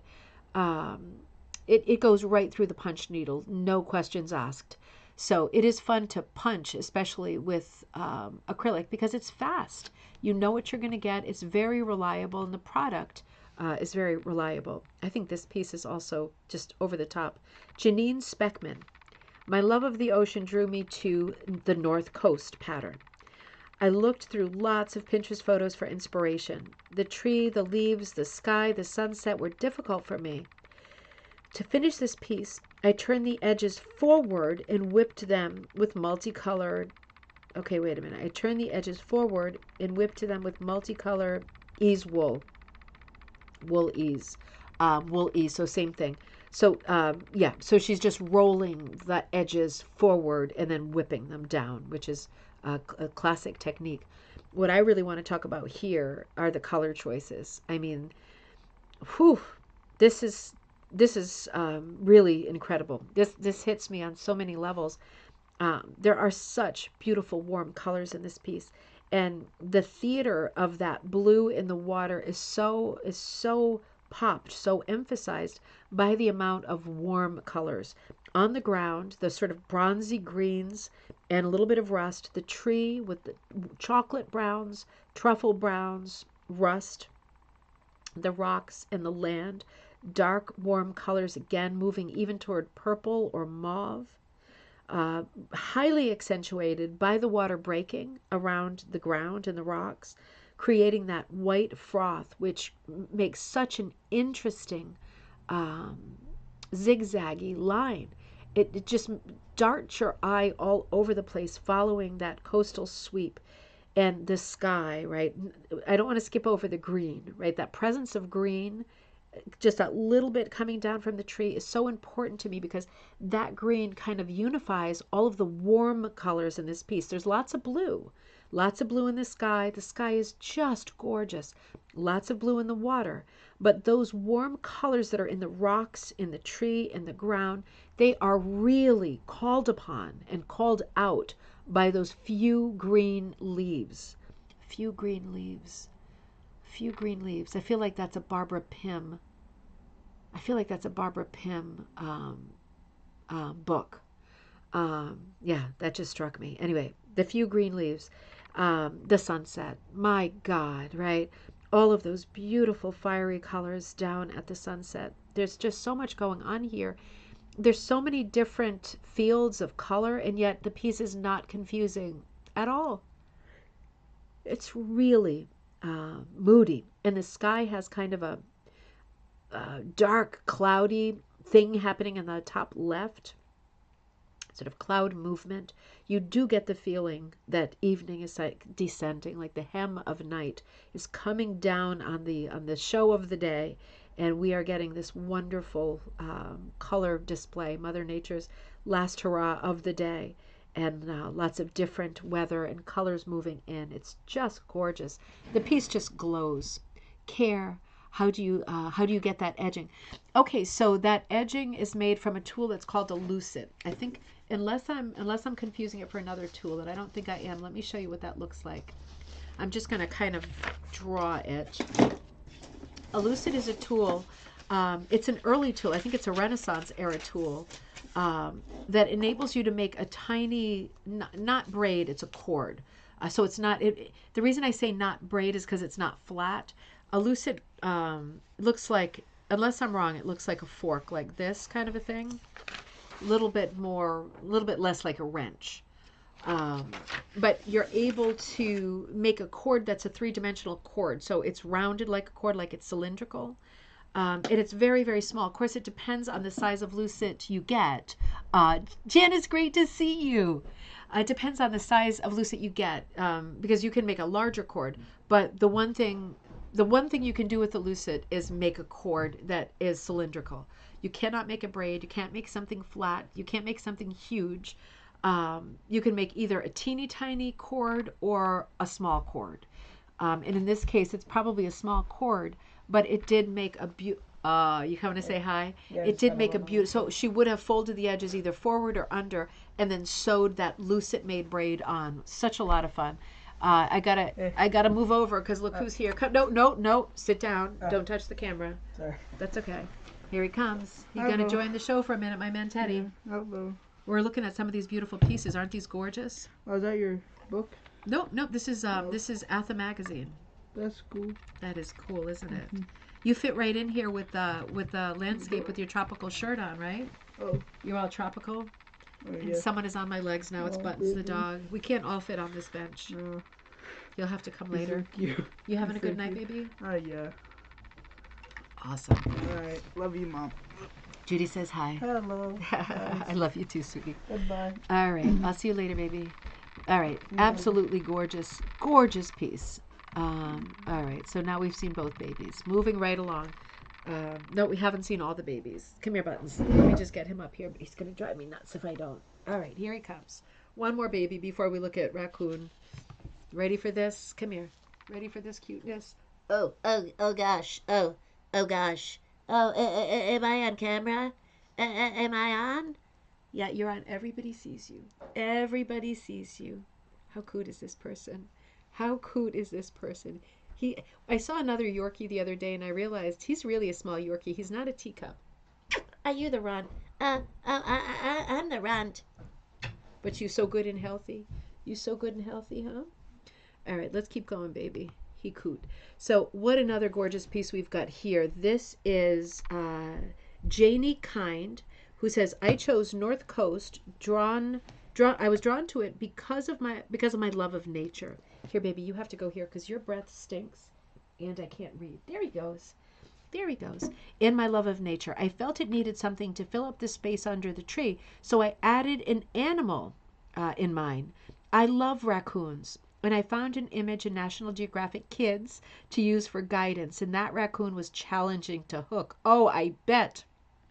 I used velvet for the hills and discovered that velvet always hooks in differently than one would expect, as the edges always turn under. Yep, that is true.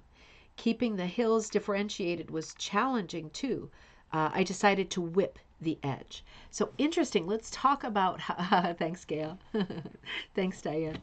Let's talk about this piece because there's a lot of different techniques here too. So the hills are alive and they're done with velvet, and it does hook differently than other materials.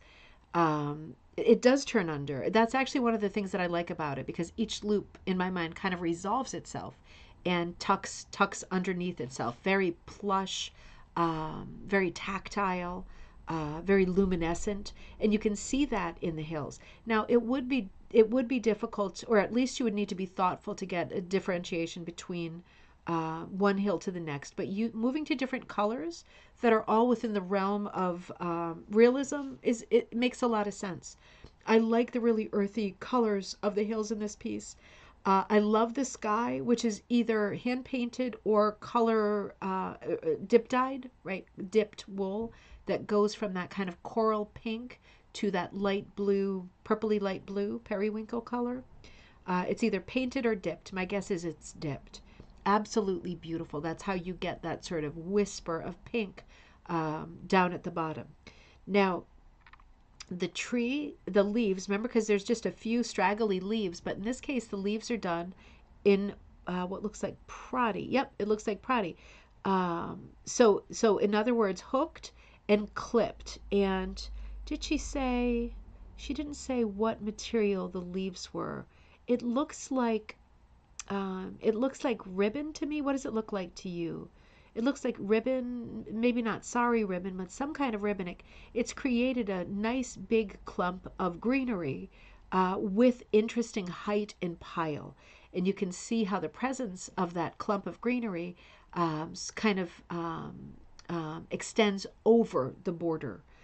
Really curious effect, very trompe l'oeil, right? Another great trompe l'oeil effect. Now, the raccoon is absolutely adorable. I love the little fur stitches in his tail. He's got some stripies in there.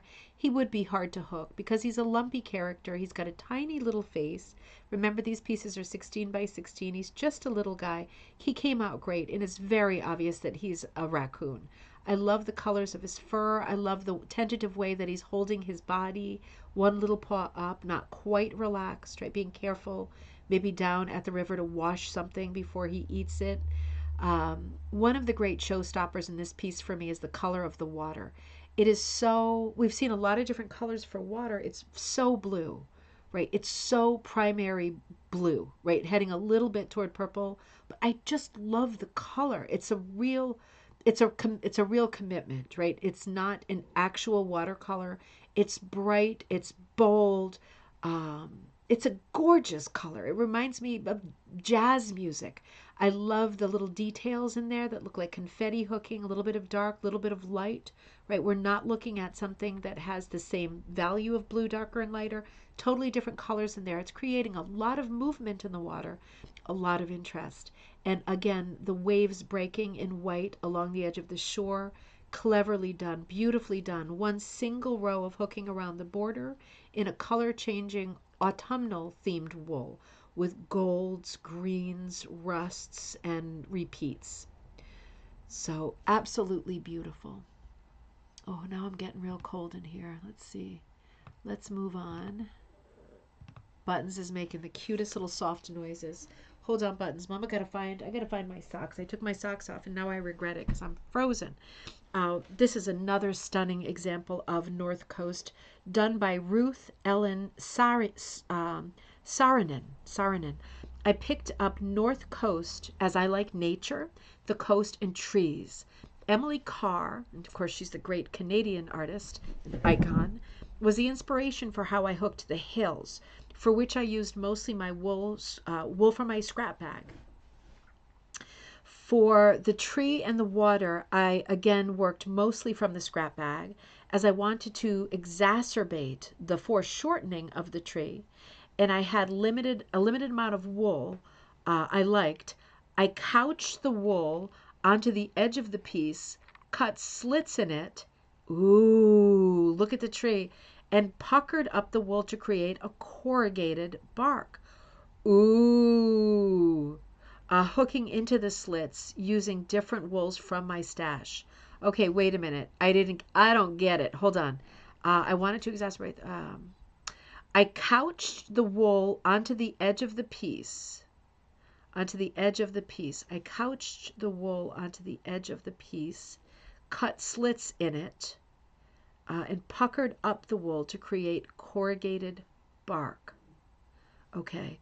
Hooking into the slits using different wool from my stash. Okay. I sort of get it. God, it looks so tricky. I'm not sure I get it yet. It is an absolutely stunning effect. So I'm guessing, I thought I knew what couched meant, and now I'm not sure, because it looks like standing wool. It looks like the strips of wool that are the bark, not the ones that are hooked. It looks like they must be sewn on their side. Does that sound right to you all? That they're sewn on their side, and then in between, all the colors of brown and shades of brown from the stash are hooked. That's really interesting. Now I'm second guessing myself here. Here, hold on. I'm coming back to the piece. Corrugated bark. Okay, I used some variegated cotton linen yarn, chain stitched to add motion to the water. Ooh, ooh, ooh, ooh, ooh. Okay, I'm going to come back to that in just a second. Chain stitched to add motion to the water. And I hooked around that. Okay, we're going to have to look at that close up. To get a foggy coastal sky, I used neutral wool with flecks of lavender and gray. I pulled purple into the redwood foliage along with green. Oh yeah, I see the purple now, in the green of the tree, and found a pale gray to insert as striations in the foggy clouds. Oh, I see. Look at the sky. You can see there are some bars of solid that are not sort of colored or mottled, right? There are some solid bars. Good effect. To help create the illusion of distance, I used 3, 4, and 7 cuts. 7 for the tree and the slope in front, 3 for the sky, 4 for the water.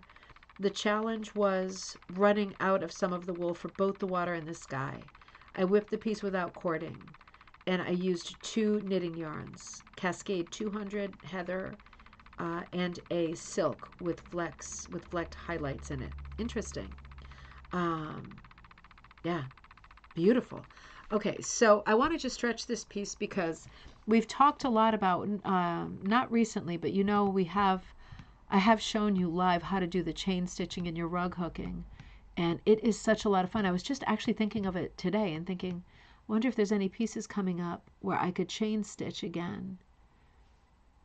I'm taking a photo of a photo, so I'm not, okay. I'm wondering if some of the light blues are chain stitched, because I'm seeing a lot of hooking. I know it's in there. I think I need to see the piece closer up. Maybe you're seeing it better than I'm seeing it. Lots of techniques here, that's for sure. This piece by, again, Ruth Ellen Saarinen, Saarinen, absolutely stunning. So much going on in this piece, so many techniques. Very, very masterful and functioning essentially as a sampler with so many different things going on. So let's come over here to this one. This is another one I really love. Rebecca Smith. As I love the coast and water, I chose North Coast pattern. I used the view from my room at Little River Inn near Mendocino, California, as my inspiration. The entire piece was a challenge for me, especially color planning. Gail Dufresne was my instructor at Little River Rug Camp and helped me every step of the way. With her encouragement, I hooked the water and tree in velvet, which was a lot of fun as it's different with every loop I pulled. I used some of her painted wool for the sky. Right now, the edges are just pinned to the back until I decide how I want to finish this piece. Yeah, good enough, right? Absolutely gorgeous. So let's look at this in detail because I feel like, oh God, there's so many things in this piece I love. I really love. I love the heavy outlining. It gives me the feeling of a Japanese woodcut. Do you know what I mean? Oh, Jenna says couching, laying down a strip and use a second fiber to go over it in places like a zigzag or back tack. Okay, hold on one second. I want to return to that. I want to look at this again. Huh. I get it, Janice. I just can't picture it.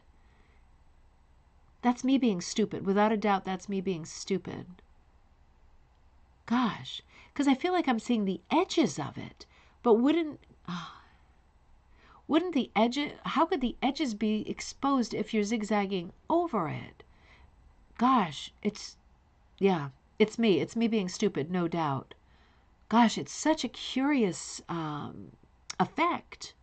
Absolutely love it. Absolutely love it. Thank you, Janice. Thank you for that. I must be a real ding-dong tonight. I hope I'm not. My brain isn't starting to turn, you know. I love the Japanese woodblock feel of this piece, and that is down to both the colors, the sky, right, the changing sky, and the outlining, the heavy outlining. Jenna says that's couching and quilting. Hooking may be different. Yeah, I'm gonna have to look it up. Yeah, my brain is blanking out. That was such an unusual technique. I really need to see the piece a hell of a lot closer to figure out what's going on there. And it's magic. Now, what do you think about this sky? Is this not delicious? Doesn't this remind you of a Japanese watercolor or painted woodblock? I mean, it's just that pale sky that goes down to these pinks and oranges, a little bit of purple on the right, is just delicious. It is so stunning. It's so gentle. The sort of blushing sky in contrast to the heavy outlining is so interesting. The rock forms themselves are also interesting because some are solid, and you can see one of them, with two of them, same color wool, color changing wool, very strong, really lovely, all of them tied together. It looks like the water is done in velvet with some strips of different blues, like turquoise. But I feel like I'm seeing a lot of blue velvet. Now that's a movie, right? Blue Velvet. Isn't that the horse movie? And book. In the ground. Now, the tree, in the ground itself, under the tree, looks like a patchwork, right? Using those heavy lines again. Very smart. I really love this piece. The tree looks so mossy and realistic. And again, it looks to me like it's done in like yarn and velvet. So many different techniques. And you know, this is all the same guild. And isn't it so that with guilds, Fire Love, that Natasha, am I right? Great to see you. That water looks fluid. I love the colors. I do too. Velvet's so good for this because it like creates like froth. Like each loop is big and lofty and bubbly and round. This is a gorgeous piece. The tree, the pinky mauve colors, the gray, the sky. It is so controlled, right? In each section. Each section is very well defined because of the dark outlining. Yes, great to see you. But there's so many different treatments here again. And what I was saying is, isn't it funny from guild to guild how when one guild does something like, we're going to blast it out and use tons of different techniques in our pieces, it tends to be like a guild identity thing. This guild is used to using tons of different techniques in their pieces. Some guilds, it's like, we're doing it by the book, and that is the look of the guild. This guild is wild and crazy. I'm just loving it. Judy says, I want to come back to the couching. Well, you can space out the couching stitches quite a bit. Then she said she drew it up somehow and made it. Oh, that's right. She did say that she made slits. That's right. I think the hooked bits are in the slits. Ah, I see what you mean. I see what you mean. That might have been cut. Man, that's smart. That makes sense. I forgot about cutting it because I'm thinking, where's the other side of it? Well, the other side of it is covered, and we're looking at the slits. Okay, it's kind of the reverse of what I was imagining. That makes a lot of sense, Judy. Thank you. Another beautiful piece here by Rebecca Smith. I mean, all of these are just stunning. And that is one of the things I love the most about ATHA magazine. This piece is by Chris Dunia, and it does not have text that accompanies it. So I'm not leaving out the text. There isn't text that accompanies it. Another gorgeous piece. And just like the bird with the pumpkin, we're seeing so many examples of the same composition. And each one is so different. Now, the sky in this one is another showstopper, but in this case, it's almost like a rainbow going over it. I hope you can see in the picture, there's like a darker pink, like a dusty rose, and then there's kind of a wood rose, then there's a coral pink, then there's like a ballet pink, then there's a yellow, and then there's a purple. So it's a lot of color that the sunrise crashing down over the distant rocks is making this beautiful rainbow of sunset colors only. And then we've got a level of clouds with lots of interruptions of blue and purple, off-white, light blue, and going up to that darker sky, which will become evening. Absolutely beautiful. Lots of variety in the hooking of the rocks also. And that nice burst of green. It looks like the sun is still on the ground up front. We're seeing a burst of green and some pretty flowers under the tree. The water in this one is also a showstopper. There are 6 changes, distinct changes in the color of the water. It goes from that very dark kind of deep blue, maybe it's black, into the bright blue, into textured wool that's like a navy and white, into a gray blue, into a light blue, into like a dove gray. So beautiful, and white kind of outlining, crashing against the shore in this one as well. And that creates such drama, doesn't it? Such quiet drama. This is such a quiet pastoral kind of a piece, but it really lends itself to a lot of drama in the way that the water is handled, the sky is handled, and the resolution of the waves is handled, right? And each one was handled differently. They were all stars, all of them. Oh, one more by Artist Dean. And this one also does not have text, so I'm not omitting it or forgetting it. Very different again. This is much more, this is a real Big Sur scene for me. Seeing trees that are huge, what appear to be huge trees that are rooted in like sandy soil, always mysterious in West Coast. So beautiful. Using these kind of pineapple yellows in the ground, these really warm greens, oranges, moss colors, really different color palette, very tropical in its feel, very graphic, right? Really painterly, lots of strong shapes, lots of strong lines, lots of vertical emphasis that works very well in contrast to and against the horizontal lines, like the picture itself, right? The pattern itself. The rocks are horizontal. The ground is horizontal. The tree is vertical. And the tree is the only thing that's vertical. But in this interpretation by Artist Dean, we are seeing some vertical lines in the sky and in the water as well. And they are wreaking havoc on that tree. That tree has to be so strong to endure all of this vertical motion. And it is.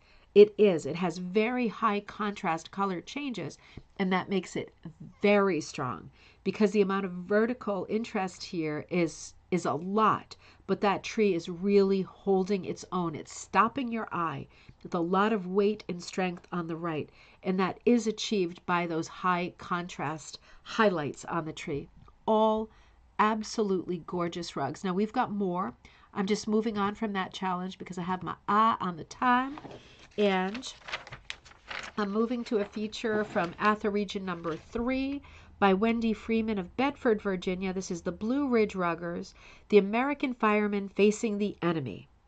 And Wendy writes in this article, I come from a long line of hookers. My maternal grandmother used materials of all kinds in her rugs.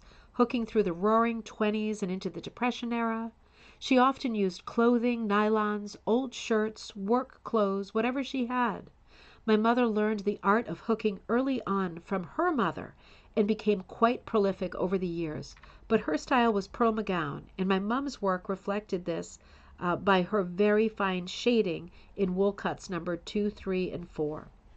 My father hooked later in his years, but he preferred geometric patterns and mostly Navajo blanket designs rather than floral patterns.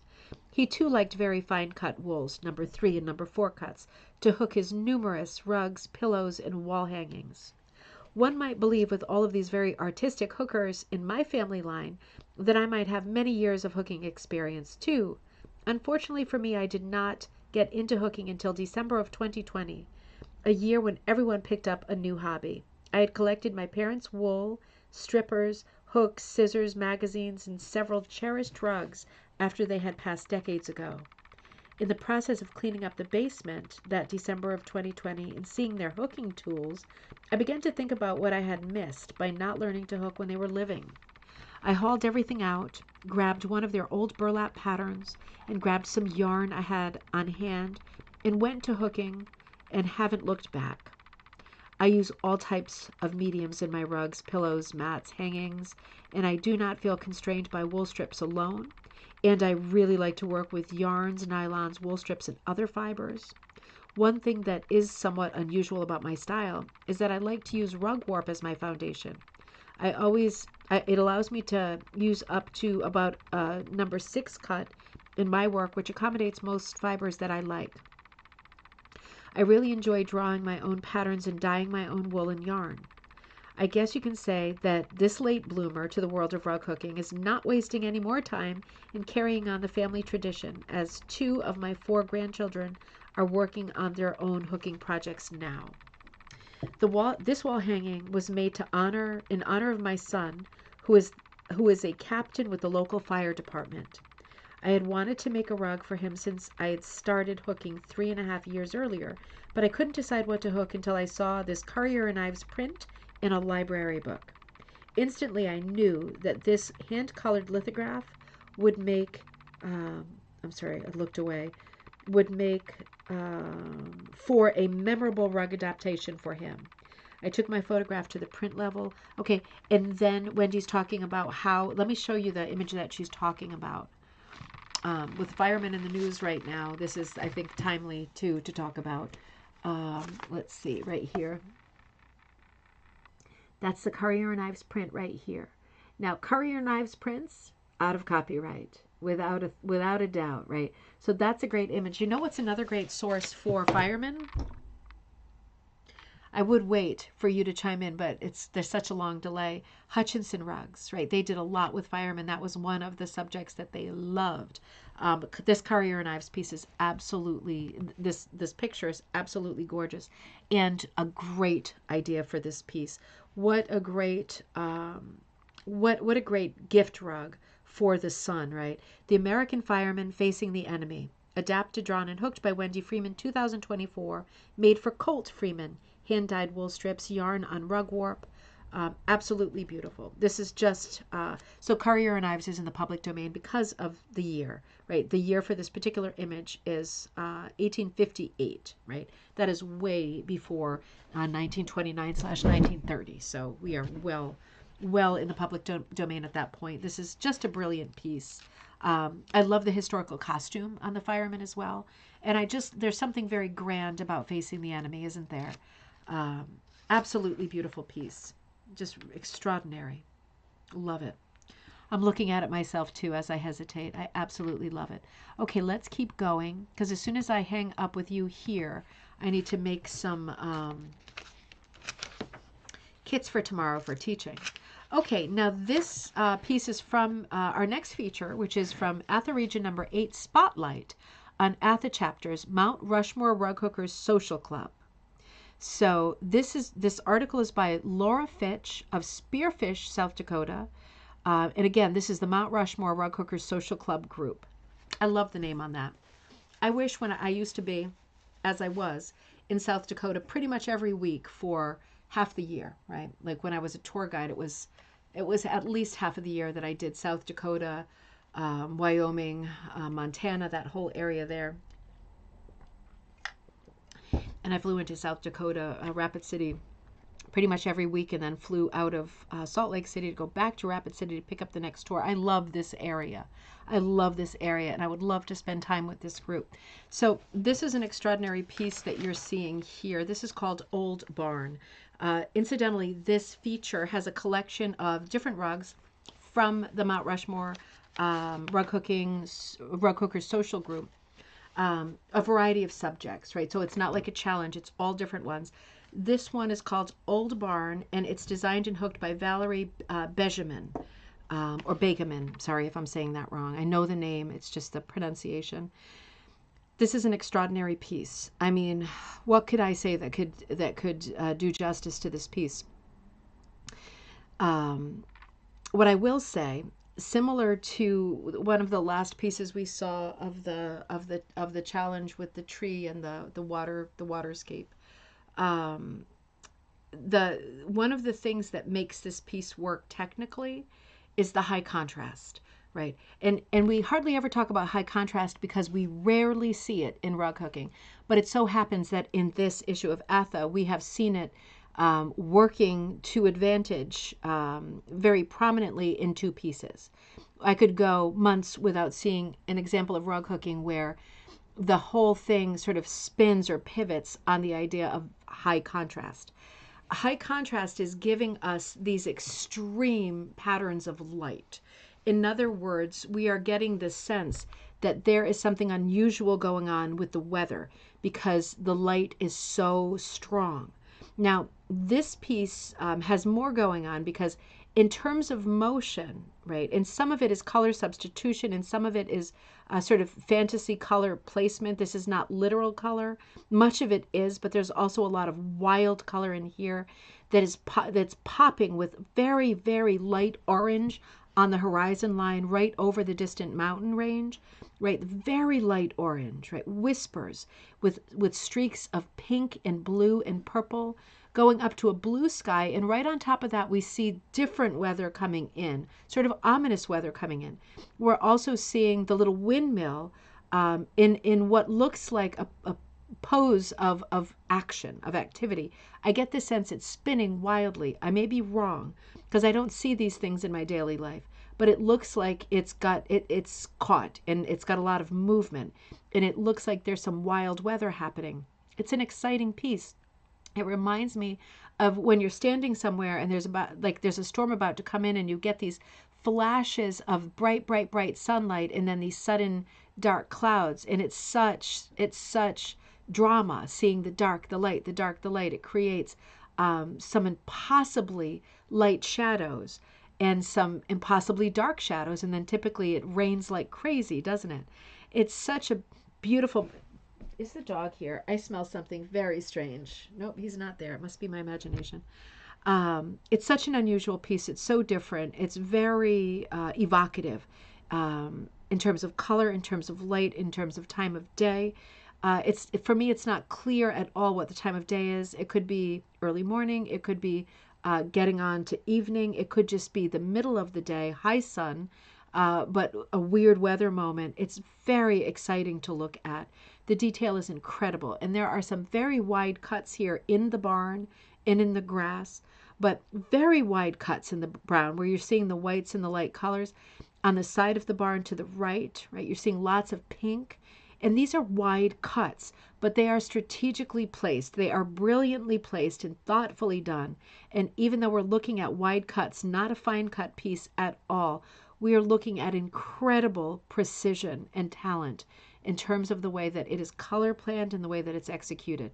That ledge of shadow under the roof line, that one like wide band of darker shadow is brilliant, right?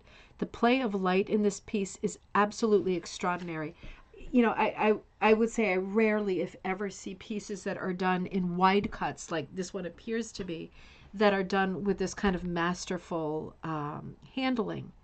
It's so unusual. The wildness of the landscape too, things sticking out, natural things that are sticking out, man-made things that are sticking out. It looks like there's cement or metal posts that are teetering over.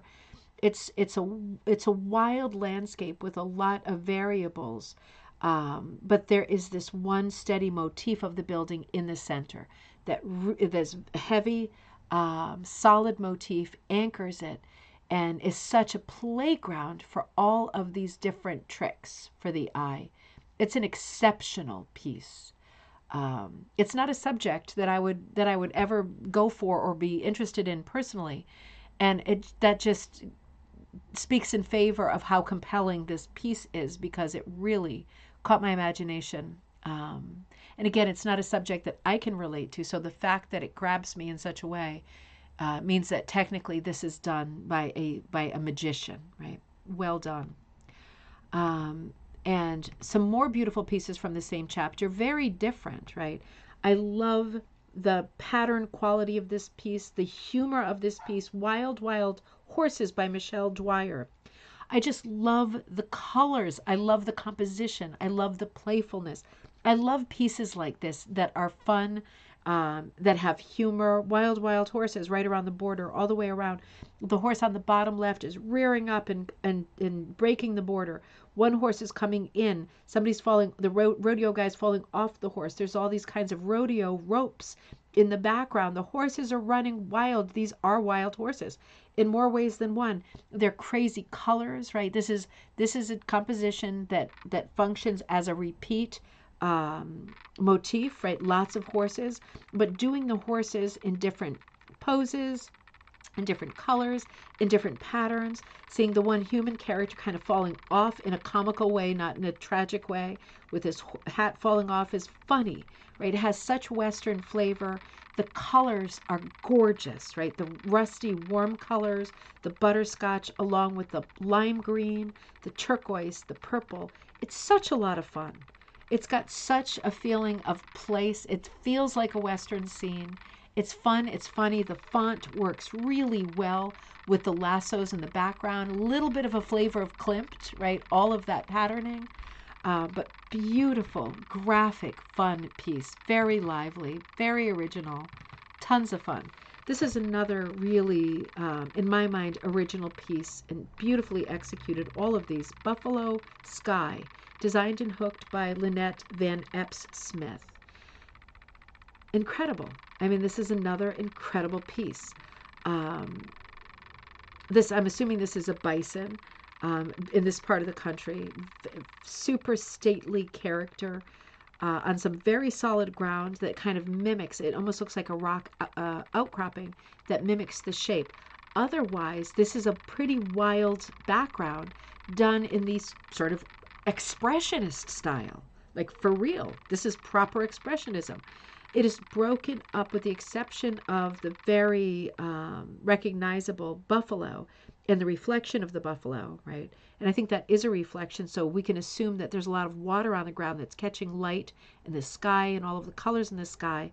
It is just wild with color. It is so, it glows. It's like firelight, sunlight. It's purples, it's yellows, it's oranges, it's blues, it's browns, it's greens, it's every color of the rainbow.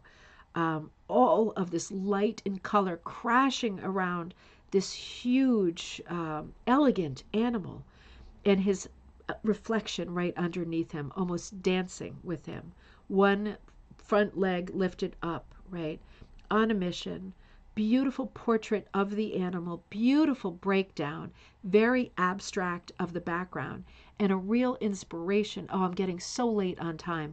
A real inspiration running through it the way that Lynette did, and running birch, or maybe it's an aspen branch as a hanger, right? Getting right back to nature. It is a very naturalistic piece. Absolutely gorgeous piece. Remarkable piece. This is another piece from this same feature. Again, I'm not showing all of them, but I love all of them. This is called South Dakota Postcard, designed by Nola Heidbrider. I always struggle. I'm so sorry, Nola. And hooked by Laura Fitch. Beautiful, like South Dakota Postcard, where we're seeing Mount Rushmore. We're seeing that great mid-century font, almost like the Hollywood letters, done in ombre hooking, outlined in white. The figures of Mount Rushmore, so graphic, so haunting, so stately, falling into the background in a good way, right? In a good way, because that high contrast, right, with the shadows on Mount Rushmore, very striking. You're not going to miss the faces. But I love how the color of gray, kind of in terms of tonal value, mixes with the blue sky, the grays around it, under it. It all is like a play of layers, right? Lots of layers here. Layering the font, layering the flowers. That's probably the flower of South Dakota. Beautiful colors, beautiful movement in the flowers. And the faces are captured so perfectly. You can perfectly make out who's who just with a few loops of black, right? Incredibly well done graphic work, incredibly well done technical work, the shadow behind the lettering. The font really jumps out at you. I mean, it's just an extraordinary piece. These are all extraordinary pieces. I'm going to quickly kind of just race through the last bits that I want to show you because I really have to go make the kits for tomorrow and I am tired. The next feature is by Laura Lee Rose and it's Barn Quilts, our Big Muddy Chapters Challenge. So for the Big Muddy Chapter Challenge, this is about the exhibit at Sauter Village of the Barn Quilts. And I wanted to show this to you. We've talked about this exhibit before, but I wanted to remind you because the autumn issue of Magpie Times, the theme is barn quilts. Not barns with a quilt, but actually the barn quilt itself. No, Gail, a bison and a buffalo are different animals, but as far as I know, it's only bison that are in North America. Buffalo in other countries, as far as I know, if my tour guide's memory serves. They certainly look like similar animals, but I think there are minor differences. I think the differences are in their skeleton, in the shape of their back, if I remember right. All right, let's come to, okay, barn quilts, right? So, so for barn quilts, if you're doing anything to do with barn quilts for the autumn edition of Magpie Times, the deadline would be June, July, August, June, July, August, will be August 1st. Grace's rugs. So my friend Grace Collette, I adore her. I adore her work. So Grace's rugs are in here under ATHA Region 1, Chapter 1. I've done so much with Grace, on Grace, and I have so much yet to do. Grace is part of the White Mountain Wool and Magic chapter. She's also, I think, part of the Seacoast chapter. I just love Grace, and I've done live shows with her, at least 2. I love looking at her work. This piece is absolutely amazing. This is the view looking out her grandmother's back door. Happy memory of her and her brother rowing in the rowboat there. I know we've looked at this piece in person at the Green Mountain Show, but I could not resist putting it into the show tonight because I just love Grace's work so much. And certainly she's known for the heavy amount of embellishments that she puts into her work, including this piece, a folk art designed by Maddie Fraioli. And you can see the amount of embellishment here, all of the beads that are sewn onto the rug hooking. Love makes the whole world sparkle, and beautifully framed also. I'm just moving forward just for a second. Sorry, I have to show you the last 3 as well. I couldn't pass on Grace's, and I can't pass on this. So I'm just going to run for another 5 minutes. This feature is by Marta Grinberg of Sebastian, Florida. That's the Gator Group chapter. ATHA Region number 5, 3 rugs hooked by Marta Grinberg. Now, I'm not going to get into the text because I'm running a little bit over, but the 3 rugs that are shown in this chapter by Marta blew my mind, just blew my mind. So I want to share them with you here, and I know you are about to receive or have just received your issue of this issue of ATHA magazine, and you are going to read all of this and pore over it at length. All of these features are so deserving of lots of thought, conversation, consideration, and many more looks. This piece is called Funky Flower, designed by Carol Feeney. It's 30 by 30 on linen, 6 cut. Absolutely incredible. So striking. Color-wise, all of the dip dyeing that's happening here in the leaves, in the petals, holy smokies. Absolutely love that. This is the second of the 2 pieces by Marta Grinberg.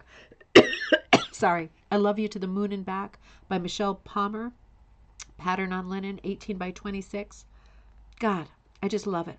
I just love it. Again, the bird done in dip dyes, right? And I think there are more dip dyes, like behind the text, I love you to the moon and back. I think that's all dip dyes. In the background, the gray, purpley grays, I think those are more mottled colors, but lots of directional hooking in these pieces. You can see when you use dip dyed pieces of wool strips, right? Pieces of wool behind the text, you can see how the color like bleeds and pulls. It's not like a marbleized effect. It's like it's pulling the color down, right? It creates the dragging of shadow. It's so extraordinary. I love the color effects in this and the story between the moon and the little bird. It's just so beautiful, so beautiful. And this is the third beautiful piece by Marta Grinberg, and this is Penelope's Rug, designed by Sybil Osicka. This is 20.5 by 36.5 4 cut. What a beautiful gift for this child, Penelope. Stunning. I mean, this, talk about an heirloom, right? This is probably all Penelope's favorite stuff. The little bears who are carrying her name on the banner, the fairies, the butterfly, the carousel horse. I mean, this is just amazing. Beautiful work, exceptionally beautiful work. This was really a good chapter, a good issue of ATHA, wasn't it? There were some more features that were great. There's always features that are great, that are funny. And, you know, I always say it, and I will always continue to say it. For me, ATHA magazine really functions as a scrapbook of all of the people who are involved all over the country. And when I look at ATHA magazine, I'm looking at what the different chapters are doing from one to the next, what projects they've been working on, what they're working on together, what they've been working on independently. It just gives me such a feeling of unity and happiness to think about all of these people across the country who I have met, haven't met, who are doing the same thing as me, but doing it their way and working on their designs and working on their group challenges and getting together. And it just gives you such a sense of community and companionship and camaraderie. It's such a feel-good time when you receive ATHA magazine and you go through it and you look at all of these different things. It just makes you feel like you're home and that you found your people, that you found your tribe. So this issue of ATHA magazine was wonderful. Again, this was issue number 271, February, March 2025. I will remind you, there's a couple spots left for Amish Toothbrush in Madison, Connecticut tomorrow. That's between 1 and 4. That's an in-person class that I'll be teaching. The snow won't start till tomorrow night, so you should be good. And then I will be back with you again to conclude our conversation on the Grenfell rugs on Monday at 11 a.m. Eastern Standard Time. We will conclude the look at the Grenfell rugs that were recently at the Stair auction. And I'm really looking forward to that. If you need me in the meantime, ribboncandyhooking@gmail.com. Remember to check out the postcard exchange that Ruth and Barbara are working on. Wish you were here. It is a Facebook page. If you're interested in exchanging postcard-sized rugs, and you are not on Facebook, send me an email to ribboncandyhooking@gmail.com, and I will send it to one of the admins of the project so that you will be matched up with someone. But just to reiterate, if you joined us late, if you are participating in the Wish You Were Here postcard, the small rug or mat exchange, the names are not being paired yet. You might as well work on your piece that's from your town, whatever image you're doing. Might as well get that ready. And we will the names will be paired later, and you will swap then. The deadline for Magpie Times, if you would like to put your piece into the summer issue of Magpie Times, the deadline for that will be May 1st. So I will look forward to seeing those. We have many things to look forward in between, and I hope one of them is Amish Toothbrush with you tomorrow in Madison, Connecticut. If you're anywhere nearby, I will be there. And hey, everybody, have a great weekend. Oh, thank you, Anne. You're following along with your copy of ATHA. That is fun, isn't it? It's like, remember those books and records when you were a kid and you put the record on and you would look at the book and it would go ding and you turn the page. Remember that? Gosh, that was such a good memory. My kids never got into that. It always scared them when they did the ding. They would like jump out of their skin. What's wrong with my kids? It was great seeing you all. Thank you, thumbs up. Thank you so much. It was great having you all tonight. Thank you for subscribing. For giving the thumbs up, for liking, for passing the word on, for Patreon's members. Thank you everybody for your support. And oh, Mom, you gave me one more comment. I got to read it. Wonderful show. Love seeing all those beautiful versions of the pieces. So many wow pieces. Oh, there were. Happy weekend to everybody. Oh, you're welcome. Love you, Mom. Hopefully I'll see you on Sunday. We'll see what the storm does. Probably going to upset church this week if we have a 9-inch snowfall overnight on Saturday. We'll see how it goes. I'll see you all on Monday, everybody, for Grenfell Rugs. And in the meantime, have a happy and safe weekend. Do not drive crazy in the snow.